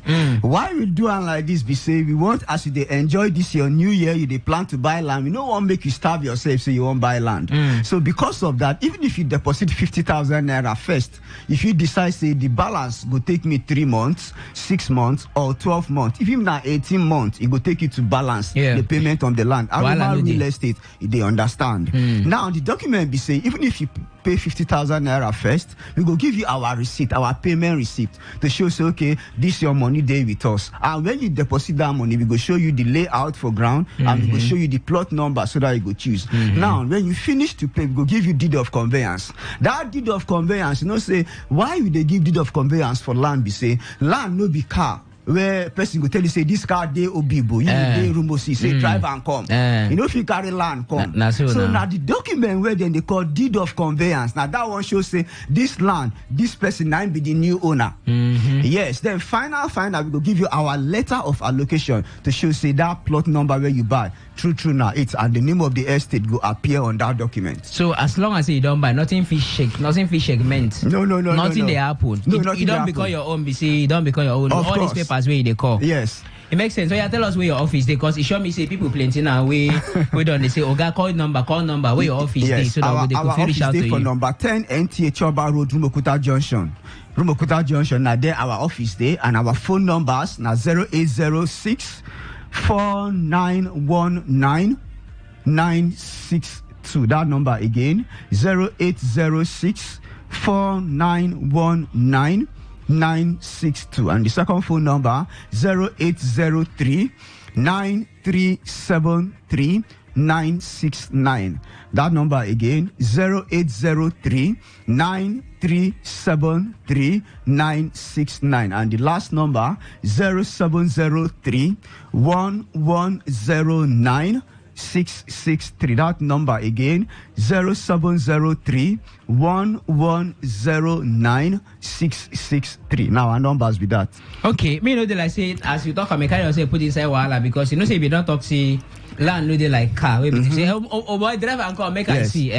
So it can't like say you carry yourself put inside wahala. But make I see whether na wahala be enter or whether I feel come out. Okay. How person want take see this land now? Because you get some people will be say I know if you come and you know if you jack the land put on top of your head carry come. So how person go take him? Okay. Now if you want buy land, it good make you see the land.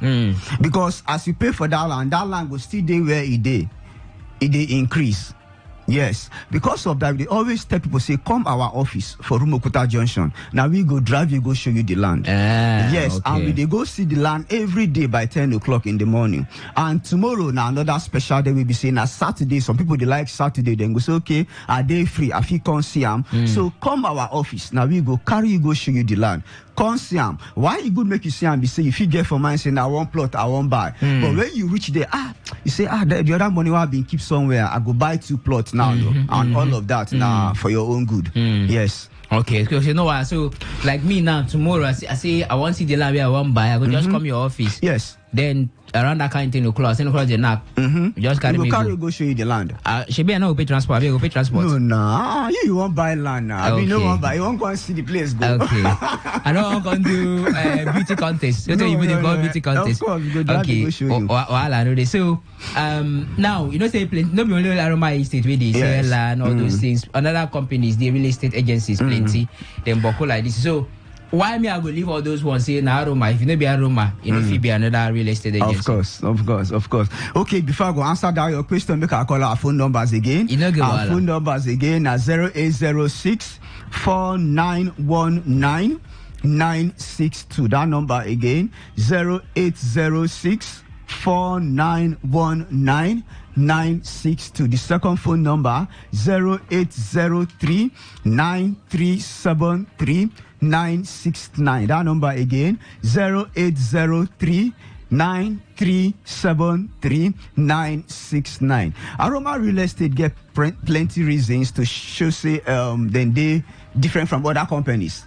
Yes, you know say real estate they get plenty competition, and one of them be say they do what they call instant allocation. What that one mean be say even if you pay your 50,000 naira first, as you come our office, we go show you see the layout, how the land be, how many plots there for the estate, and we go take you, go show you the land for where the land is. When we reach there, now you go decide, so, okay, I want to take plot 10, I want to take plot 50. So that plot where you take, true, now that plot we go give you. Okay. Then another reason be say, we invest in land, we put money to buy land. We will no one lose our money. So because of that, we always make sure, say, any land where we buy, any land where we want to sell, true, na genuine land. Some people, they say, when you want to do something, close your eye, do it. But we they tell you, say, open your eye. You understand? Yes. Open your eye, I mean, see what they do. Now, so, I say close your eye. No, now open your eye for land. Open your eye. Okay. Say, now this land are they pay for. Okay. Because we they open our eye. Okay. They acquire the land. Well, I know this. So yes. Now, as it be like this, if I don't get money to buy now, you get any other way we have to do business with you now?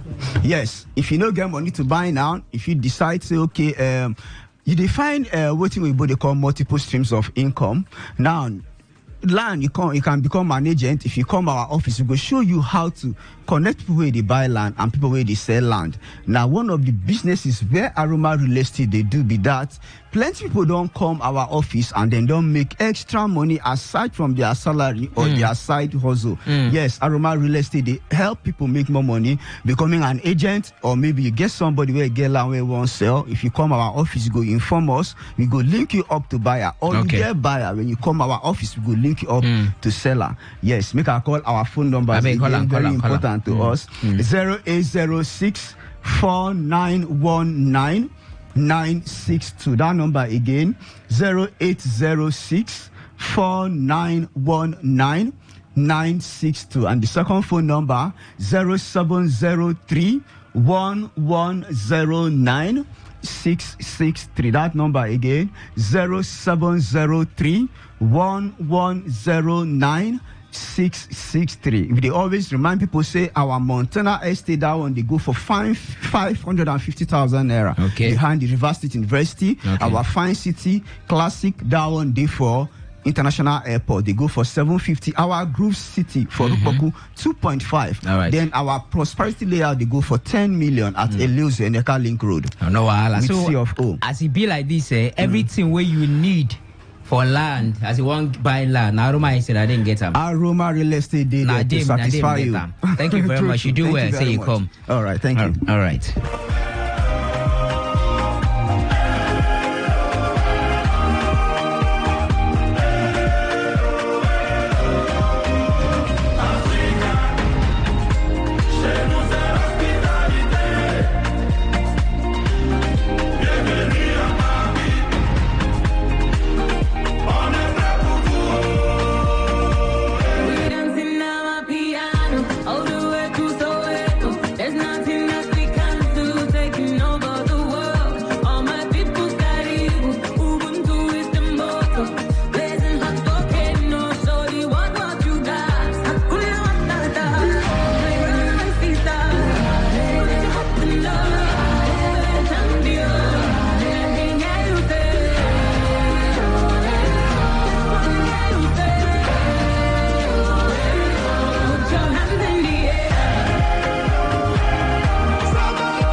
Official coverage of the Nigeria-Angola quarterfinal clash at the ongoing 2024 make that the official name 2023 Africa Cup of Nations in Cote d'Ivoire. Total Energies Cote d'Ivoire 2023 Africa Cup of Nations for commercial purposes. That's the name. And of course, you are listening to the studios of your premium news talk and sports radio station Today 95.1 FM right here in the Garden City of Port Harcourt. My name remains Reliance Dunyan. I have Benjamin Mina in the studio with me. I have Henry Ogugwo. I have the man who makes a return after I promised to trek around the entire ring road construction.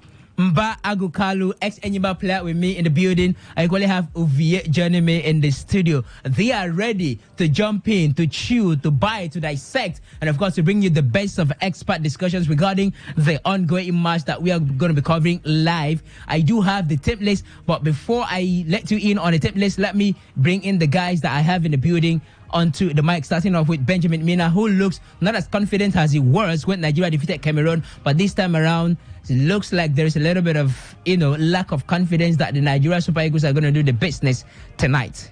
Benjamin, welcome to the show. Good evening to you. Good evening, Port Harcourt and beyond. It's good to be here, to talk football, especially now that our own, the beans have been selected and the chaps have been thrown away. The big boys are, they've advanced to the big stage, hoping to see who comes out top of this. I am very reliant. I'm very, very optimistic, and I have that same confidence that Nigeria Super Eagles will actually deliver, what they delivered against Cameroon. They are going to actually give, the Angolans is a bitter test, and today we are going to come out victorious. Henry Ogugwo, I don't know if he shares the same level of confidence, but Henry Ogugwo joins us. Good evening. Good evening, Reliance, and good evening to our lovely listeners out there. Great to be here. Look, as much as Angola have been fine attacking side, they're also coming up against we always say one of the best defensive side, or if not the best defensive side of the competition so far. So I think it's something we also have to count on. And as much as we are not scoring goals, we still have a little front line that the few chances they are able to create, they have the ability to actually take it. I think we'll actually come out victorious at the end of the day. Mba Agukalu makes a return.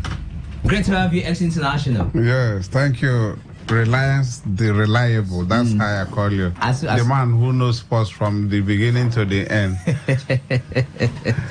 Thank you for the opportunity to be here once more. And everybody, I know in a few minutes to come, everybody's eyes will be on the TV, trying to see what is going on.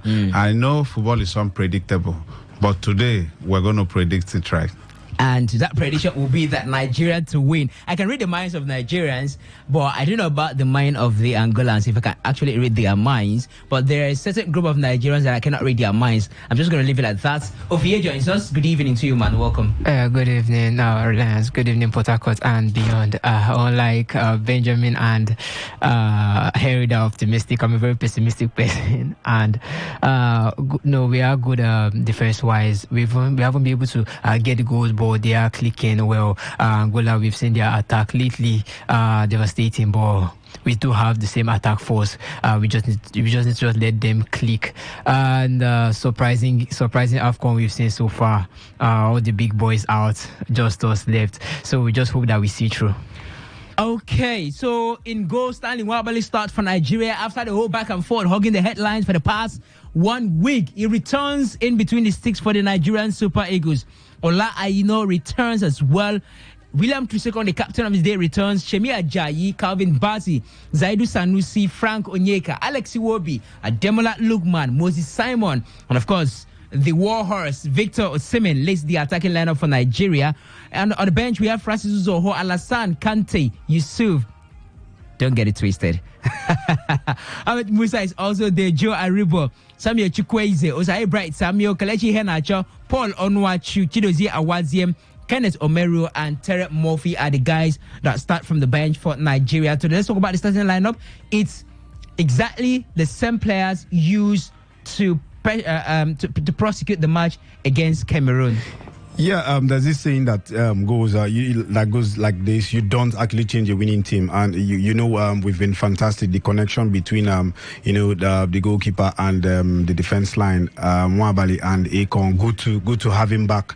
Nigerians have been clamoring, and then all over social media saying they actually want the standing goalkeeper, the standing number one, since he said he's not the number one in person of Stanley Nwabali.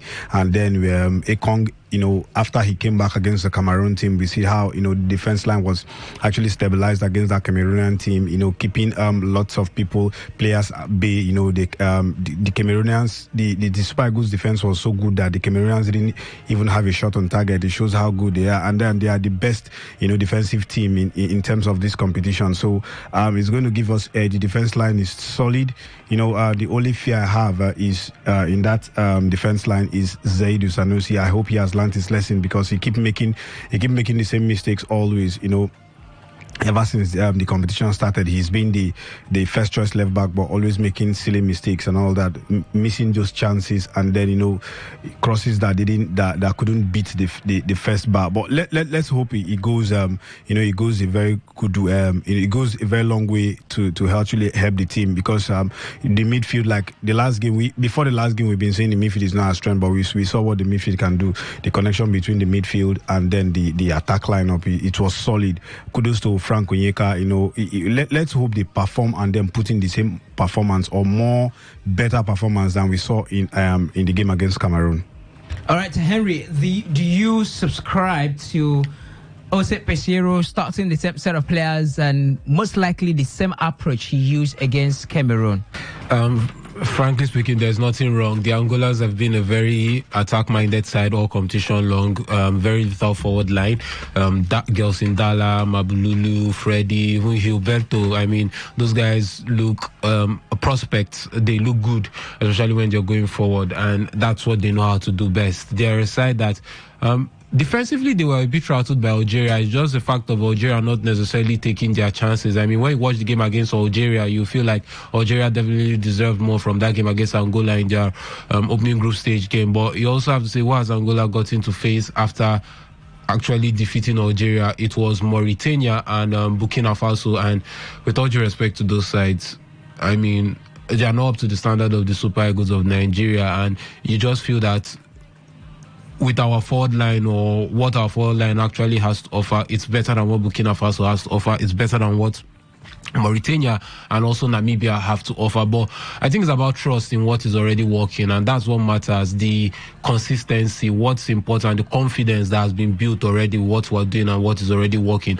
We see Lookman and Simon have some sort of impact going forward, and also not just going forward defensively. The shift they put in for the team, we see them drop back, winning a lot of those balls around the halfway line, around the center circle, pushing the attacks, doing a lot of things, and they are very instrumental and influential to how Jose Peseiro wants his side to play. Yes, even Zaidu has put in a good shift defensively. The problem is going forward, his decision making has been uncharacteristically poor, which is actually surprising because he's one of those players I look at and I feel his crossing is actually good when you've seen him in the qualifiers or in past games for the Super Eagles. But this African Cup of Nations going forward, it's not necessarily been the best from the man. So I think that's the only side where there needs to be improvement. But it's about having the trust or trusting what is already working for you. There's no need to change.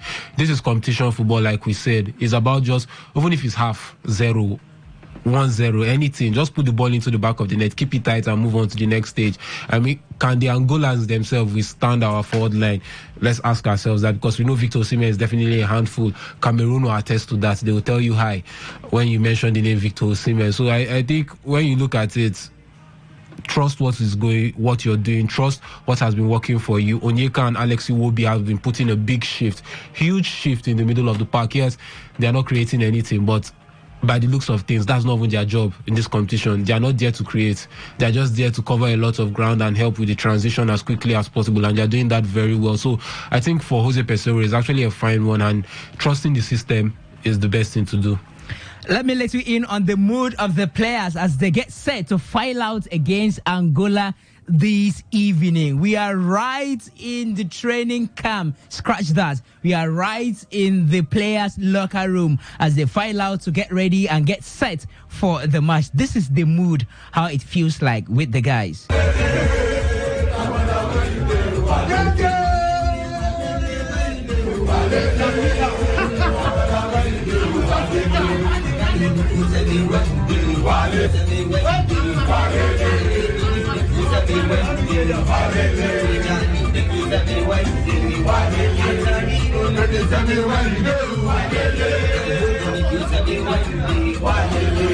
The voice of the guys filing out against Angola with Victor Osimhen and Samuel Chukwueze leading that parade as they get set for the encounter that kicks off 6 p.m. Nigerian time. I will bring you the live coverage from the studios of your premium news talk and sports radio station Today 95.1 FM right in the Garden City of Port Harcourt. Far back in 1990, Nigeria edged Angola to reach the final round of the qualifying series for the World Cup that year. It ended 2-1 in Luanda and 1-0 in Lagos, but the Angolans stepped up on Nigeria to make their single appearance at the FIFA World Cup finals when they won 1-0 in Luanda and held the Eagles 1-0 in Kano to edge the head-to-head contest that was the determining factor for the 2006 FIFA World Cup qualification series. How much does history play here? It doesn't look like it's been as it was when Nigeria had the head-to-head against Cameroon, when Nigeria has all been favored at this level of the competition. So much behind this particular one. Some will talk about Samuel Okwaraji, the late Samuel Okwaraji, what happened on the field of play, and of course, them stopping Nigeria from qualifying for the World Cup in 2000. From analysis, I got to find out that it's likely history will always repeat itself. I use Nigeria Cote d'Ivoire as an example in that match, and most matches comes that way. You will see that lax mind of how it used to be or how it was. Well, today's game, let me not say Angola is not a footballing nation in Africa, but we have that belief that Super Eagles has that edge over them, and they are not the countries we always can't go back home and sleep to play the next match. So I think the Angolans, they know who they are playing, and they will always come up with a very strategic style to see how they will break the record, bring the jeans, and tell people that they can crush Super Eagles. But like I said, don't think the match is a walkover because it's Angola. They must also be at the hem of affair. And one thing you have to know in this tournament, any tournament that any team or country qualifies alongside with the big nation countries in football, don't joke with them. Because whatever that has brought them far, like you have, is that same thing that you people are going to knock. So what I'm telling you today, check out the game. It's going to be a knock and tip-tack game. No nonsense. hit the ball and follow up. Same thing Angolans are going to play. All my advice and everything I'm telling Super Eagles, yes, they have to be very careful. And it's not that game when you relax until they score you start battling and pushing before you equalize and find a way to win the game. No. A game of football is the way you start, the way you finish the game. So Angolans, like they are called antelopes, right? Yeah. But they are not the flying antelopes anyways. Rangers are the flying antelopes. Well, whatever I call it, nobody will say good enough. They wouldn't be at this level of the competition. So talking about the Angolans now, Henry, let's look at the lineup, how they're filing up against Nigeria. It's going to be a 4-3-3 formation from what I see here. Ixignori in goal for them. We have Canero, Buatumana, Gaspar, and Afonso at the back line. Then at the three-man midfield, we'll have Estrella, Shaw, and Freddy. Up front, Gelson, Gerbato, and of course, the feared Mabululu leading the lineup for them. Where can the Eagles crack? Which department should the Eagles focus on that they might have advantage over the Palancas Negras of Angola? First off, just play your game. That's the funny thing. Play your game. You've had it within you to actually hold back forward lines. I mean, you held an Equatorial Guinea that put 4 past their next 2 opponents after they did play you, and they did come out say that probably they didn't even deserve a draw in that game, that you should have or you could have won them convincingly, and you did that against that side that looked lethal up front. We saw a Cote d'Ivoire, yes, they've not been the best, but you kept them at bay. Even a Cameroon that scored 5 goals in the group stages, you kept them at bay. So, I mean, play your game. That's the best thing you can do. Just play your game. We can go on and analyze the midfield is their strength, this is their strength, but definitely we know that forward line has been a big talking point for the Angolan side. Gilberto, Gelson Dala, Mabululu, and Freddy, the captain, who needs things together. He pulls the strings. He makes sure everything ticks and works for that side. He's actually a very important player for that team, especially going forward. But also against Algeria, we saw another side of Angola. We saw a side of Angola that the Angolans were willing to sit deep, absorb as much as possible, and try to hit on the break. And it ended up paying off against Algeria for them. So, I mean, it's a side we've seen 2 different shades of this competition. So if you say that they have any weak point, necessarily not easy to point at, but what you're looking at here now is probably maybe sheer quality might just be what to take us across the line, although we do not want to rely on that. We have to rely on the unity, consistency, and the approach the Super Eagles actually put up today against the Palancas Negras. So I think looking at the Angolan side, definitely there are weak points. The coaching crew would have looked at it. I feel their defense can be tested more, or has not really been tested, because also watching the game against Namibia, when they did leave a lot of space and were exposed, you just felt it with better quality, Namibia could have hurt them also. So I think looking at that, you also have to factor that in, because I think they will actually have more of the ball than they did against Algeria when they do come up against us, because Nigeria showed, even against Guinea-Bissau, hold the ball, we're not interested. We are just interested in playing on the transition and finding those spaces. So definitely we are going to see those spaces, unless they play anti-football, we play anti-football, we all sit there, we wait for penalty. We all sleep in the studio. Yes, we all sleep and we wait for penalty shootout and somebody goes through. That's probably the only way that will happen. But I think if they do come out and become as adventurous as they've been, we'll find spaces. And like I said, watch the game against Namibia. Namibia was picking them out. Shalulile didn't step up. Dean Hotu didn't step up. The other players in the Namibian forward line didn't step up. And maybe just want to say quality wasn't just enough from Namibia to hurt them. But I think we have that quality to actually do that. But the problem is now, will the setup be the same like what we saw against Algeria? If it's the same like what we saw against Algeria, we are forced to take the initiative, and maybe that's where it becomes a problem for us, actually.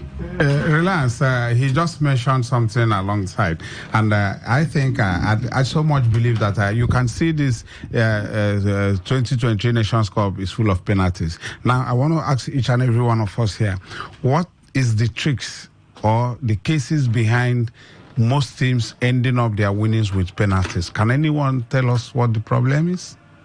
I mean, we've been seeing several. I'm sure it's not a big question. I don't know how big the question is. Yes, I said, I want to know why most teams. The games ends in penalties in most of the big teams. So what's the tricks behind it? I think it's the tactical setup. I mean, African football. One thing we've noticed about the AFCON now, and we're seeing a lot of the smaller countries actually turn up, is that the tactical gap is dropping. Yes. is dropping. That's the simple truth. So from the if you told anybody in African football in the 80s or 90s that Mauritania would beat Algeria, they will look at you and laugh. Exactly. It's the truth. But I mean, now Mauritania have the luxury of having 1 or 2 or 3 players that were probably born in France or Belgium, brought into this team. Some are in Europe. Then some are also playing in teams like their top-ranked team, like Nouhadibo, who get to play in the group stage of the CAF Champions League regularly and have access to decent or good enough coaching. So these players understand or know how to interpret instructions now. The tactics now. They have access to tactics, and the world is now a global village. Football is global, so everybody has access. You have just said something that blew up my mind, in the sense that you said football is becoming more tactical, and I think that is the end thing. It's not about actually you really know how to play this football. Do you understand? But like we said now, if you ask me, I will tell you, coaches and technical crews, they now evolve themselves in tactical formations. Do you understand? Counter formations. You know, this is what plays the game as it stands now. And coming back to my question that nobody could answer, I will tell you that based on technical, but he actually answered it. Based on tactical formation and the formation the team is going and counter formation from the opponent, I think this is why we'll be having penalties. So, and players, they've learned to say, my coaches say, play on this instruction. Do not cross this line of the center line and the rest. Nothing compared to what we've seen in previous editions of the AFCON, even the very first edition where it was introduced that the AFCON was going to be having 24 teams participate as against the usual number of 16 in the previous edition. Over here, our eyes will still be on Victor Osimhen today. What do you expect? How do you see him performing against the Angolans? I don't see him performing any different. He already did well in our previous game against Cameroon. We saw him pushing, and that's what we just keep on pushing. We saw him pushing against the Camerooners, and we expect him to do the same against our rivals, the Angolian side. We saw them taking for the doping test. Nobody was surprised. The way he just kept on running throughout the whole match. We saw him. It was everywhere, at the midfield, at the defense, helping us intercept, pushing, and just kept on fighting. So I expect no less from him today. Keep fighting, fight and fight and fight.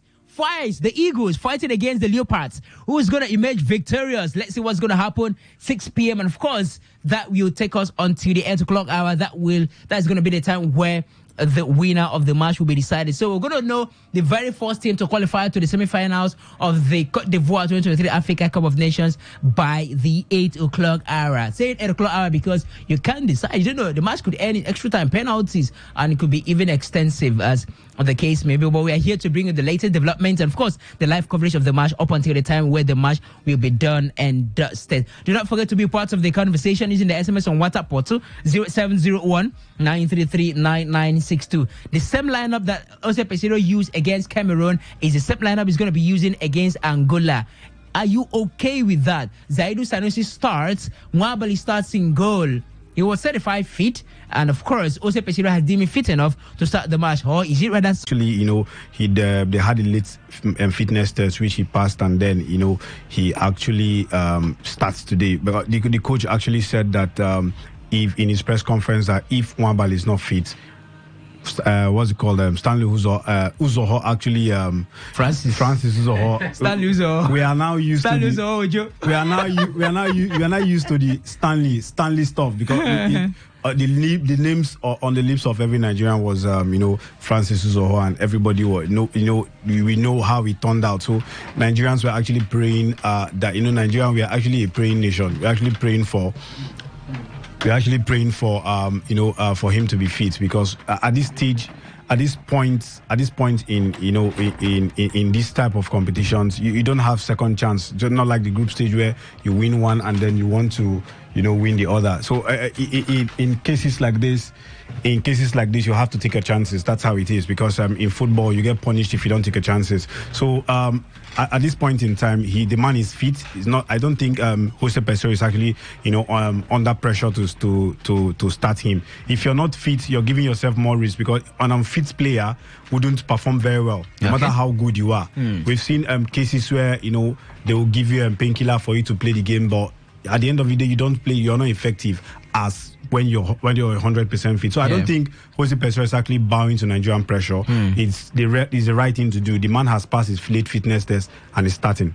All right, the man is surely starting for Nigeria, and of course our guest of the day joins us this evening in the studio. I'm sure you've been following up the conversation, of course, the match and itself. So far, what have you observed about the 3 goalkeepers that we have in camp right now? Stanley Nwabali seems to be the favorite.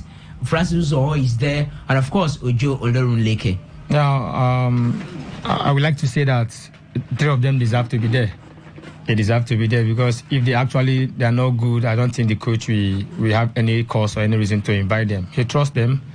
I know at least I've trained with Ojo, I've trained with Uzoho, and I'm also a very close friend to Stanley. I know what all of them can offer us. And the good thing is that Mr. Peseiro have so much trust in both of 3 of them, and any one of them can represent the country and make us proud. Surely the man didn't deny that. Jose Peseiro in the last press conference before this match, he said, if Stanley Nwabali is not fit, Uzoho is going to start. If Uzoho is not fit to start, Ojo is going to start. I have confidence in all my goalkeepers. That's the words of Jose Peseiro. But then again, Nigerians seems to have lost confidence in Francis Uzoho. There've been this outcry, Uzoho shouldn't start and all of that. And there's also a school of thought that argues that, look, goalkeepers do make mistakes. But at the moment, it looks like it is rather Nigerians, the pressure from Nigerians making the man to lose for that, because sometimes people fall, they pick themselves up, and they continue. But Nigerians seems to be unforgiving. Do you think the pressure has rather made Uzoho to lose the confidence that ordinarily he may have lost and should have tried to regain and come back confidently in between the sticks for the Super Eagles? Well, I would say that Uzoho is a big professional and he's playing abroad, so to say. He has played in the World Cup. He has been the first choice all this while for the national team. And he's such a big lad. When I mean a big lad, he has this big heart too. To be a goalkeeper is not easy. It's never an easy task. Definitely, there will be mistakes here and there. Whether we like it or not, or one day, Stanley will do a mistake. It's not as if we are praying for it. We don't pray for it, but it's always going to come. It's part of the game. But when I don't want to believe that the pressure from Nigeria is making him to make a mistake. Sometimes he may be out of form. When you play football and you don't experience pressure, that means you're not a professional. Right. Yes, our job is for us to deal with the pressure that comes from it. I believe Uzoho, whether we like it or not, is a good goalkeeper. Yeah. On his day, he's unbeatable. We have also actually watched him in Europa League doing his things and for the national team on a very good day. Yeah. But unfortunately, this period and in recent times, it hasn't gone his way. And he's not a happy guy.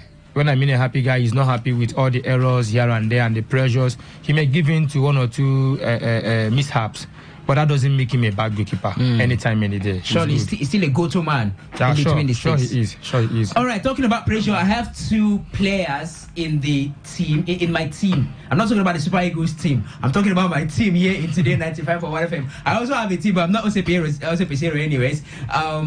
So I have an active player in Sochima Victor, playing for Rivers United at the moment, champions of the Nigeria Premier Football League in 2021-2022 season. They won the Nigeria Premier Football League trophy. And of course, the only team on the continent from Nigeria, the CAF Confederation Cup, Rivers United, as Ochima is part of that team. I equally have someone who played football. So I have an active player and an ex-player in the building. So I'm so blessed. Let's bring you onto the conversation once again. Talking about pressure from Nigerians on Francis Uzoho. Is it rather, because yesterday I said on the show that, look, Nigerians, what you should be doing at this point is send some energy into the team. Whoever is going to be there, tell the man you can get the job done. So are you also of the school of thought that the pressure from Nigerians, is making the man to lose further confidence instead of picking himself back up? Well, relax. I've always told you this part of school of thought, the school of human relations. You understand? It tells you about human's character and how to manage them and the rest of it. Well, I always tell you, every day is not a Christmas for every player. You can play a match and you concede 3 goals, 4 goals. Best reason within the team. You can play a match, 5 straight, 6 matches, you won't concede any goal. Do you understand? So that's why I tell you, in football, every day is not Christmas. But the day you shine, you becomes the talk of the team and the talk of the town. But one thing you have to know, talking about Osoho and Nwabale, you see, if you ask me, I am not writing Osoho off, because when you have a team where competitions and among the players, you see that everybody tries to buckle up its tail and everything. Don't be surprised. I'm telling you the truth. Mark my words. If Uzoho has been in the goalkeeping today, you will see him, you will see the Uzoho you used to know and the best player in that team. If Care is not taking, he might win the most valuable player. But another thing I want to tell you in football is, you see, when your coach loses a lot, I mean, that confidence is no longer there within the player. The player has that weak mind of, what can I do? What do you think I will do to please my coach and the players? Are you with me? Because I remember sometimes when I was playing for one team, and one day we came for training section, and my fellow player just gingered me that, Carlo, what's up? I say, fine. You see that guy dressing up there? They brought him from Railway Corporation. He has come to replace you as the number 1 attacker. My dear, that day in training station, I scored 5 goals. Do you understand? To still prove that I'm still very relevant in that team. Do you understand? Yeah. So what I'm saying in this sense is that today, don't be surprised anytime, any day Osoho goes back to that post. That's his first time. He will give you what it takes. Do you understand? Yeah. You see, human beings need challenges to be where they want them to be. Right. I am not writing him up. Just like Suchima said, you see, this is a guy who has played in the CAF Champions League. He has played, a continental tournament and the rest of it. So you don't just write him off. You see, players can go out of form and you can come back anytime. It happens to any player, and it's just a certain. So I'm not writing me off. No writing Francis Uzoho off. But let's bring you in onto the conversation before we go to the live updates. By the way, do not forget that we're going to have the news at 6 p.m. And of course, after the news, we return to the live coverage of the match. So let's let you in now. The team lineup set up for you. And of course, we'll let you in on other areas of the conversation this evening. 0817 0000951 and 0810-951-0951. How do you feel? I want you to talk to me from the heart. How do you feel? Is there anything compared to how you felt when Nigeria played Equatorial Guinea, Ivory Coast, Guinea-Bissau, Cameroon? Is the feeling different this evening? And here, Francis Stanley Nwabale returns in goal for those who advocated for the man to be started this evening. He returns in goal for Nigeria. So let me know how you feel. Use the SMS on WhatsApp portal as well. 0701-933-9962. That is 0701-933-9962. The phone lines are 0817 0000951 and 0810-951-0951. Let me know how you feel ahead of the encounter this evening. Benjamin, should Nigerians be worried about Zaidu Sanusi? Football actually, I'm actually opportune to play. But the thing is, the fans actually can make you and the fans can break you. That's how it is. That's how important the fans actually are. And at this point in time, I think he's actually one. We've not been, seeing him do those things. Probably is. Okay, I'll get back to you. Let me take this call. Hi, good evening. Welcome. Good evening, Reliance. Simon, tell me how you feel. I just want to know how you feel. As my team, my best team playing, I always feel good. But you're not sounding as good, as excited as. Before maybe 1 hour ago, anytime I just think about this match, more good. I say no, I don't want this thing to come over me, So I want to share myself. I was thinking that Nigeria have not beaten Angola before. But I noticed that now 90 or 89 that we beat them 2 times. In Assumption, we did not qualify for the World Cup. Cameroon end up qualifying. You understand? So, I think Victor Toshima said, since Stanley Nwabale want to start, it means that he's at least 95 to 100% fit. But there is nothing to analyze about him. Since he has started, he's fit now. Because if he's not fit, if the coach is throwing maybe the amount of Nigeria to start, it's not good. Because he's going to die. He's going to also play the ball with his leg. maybe they give him short pass, back pass, or whatever. And then opener can even purposely hit him there back. So let them know that Stanley Wamba is 100% fit that they are starting. I wish the team is very, very good. I know there's no much time to analyze. I wish my team very good. I know by we are not going to enter extra time. At the end of 19 minutes and so in injury time, they are going to come out victorious. So good luck to Super Eagles. Thank you. Thank you very much. Good luck, Super Eagles. Go and sow over the Leopards this evening. That is the message. And do not forget the hashtag, let's do it again. The NFF introduced that ahead of this competition. Probably they saw it coming that Ose Pesero might surprise Nigerians. Lots that call dual to call back 0817 0000951 and 0810 9510 It's a full house this evening as we cover the Nigeria-Angola clash. Good evening, welcome. Yes, please, what's your name, location, and contribution? Yes. This is Walter. I'm calling from Abaru. All right, Walter, let's have your contribution.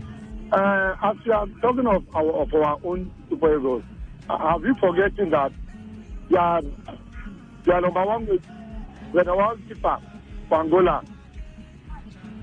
Red card. Hello? Neblu was recorded in their 3-0 win over Namibia. Huh? Yeah, we remember in their 3-0 win over Namibia, it was recorded. Is the second keeper that we keep today.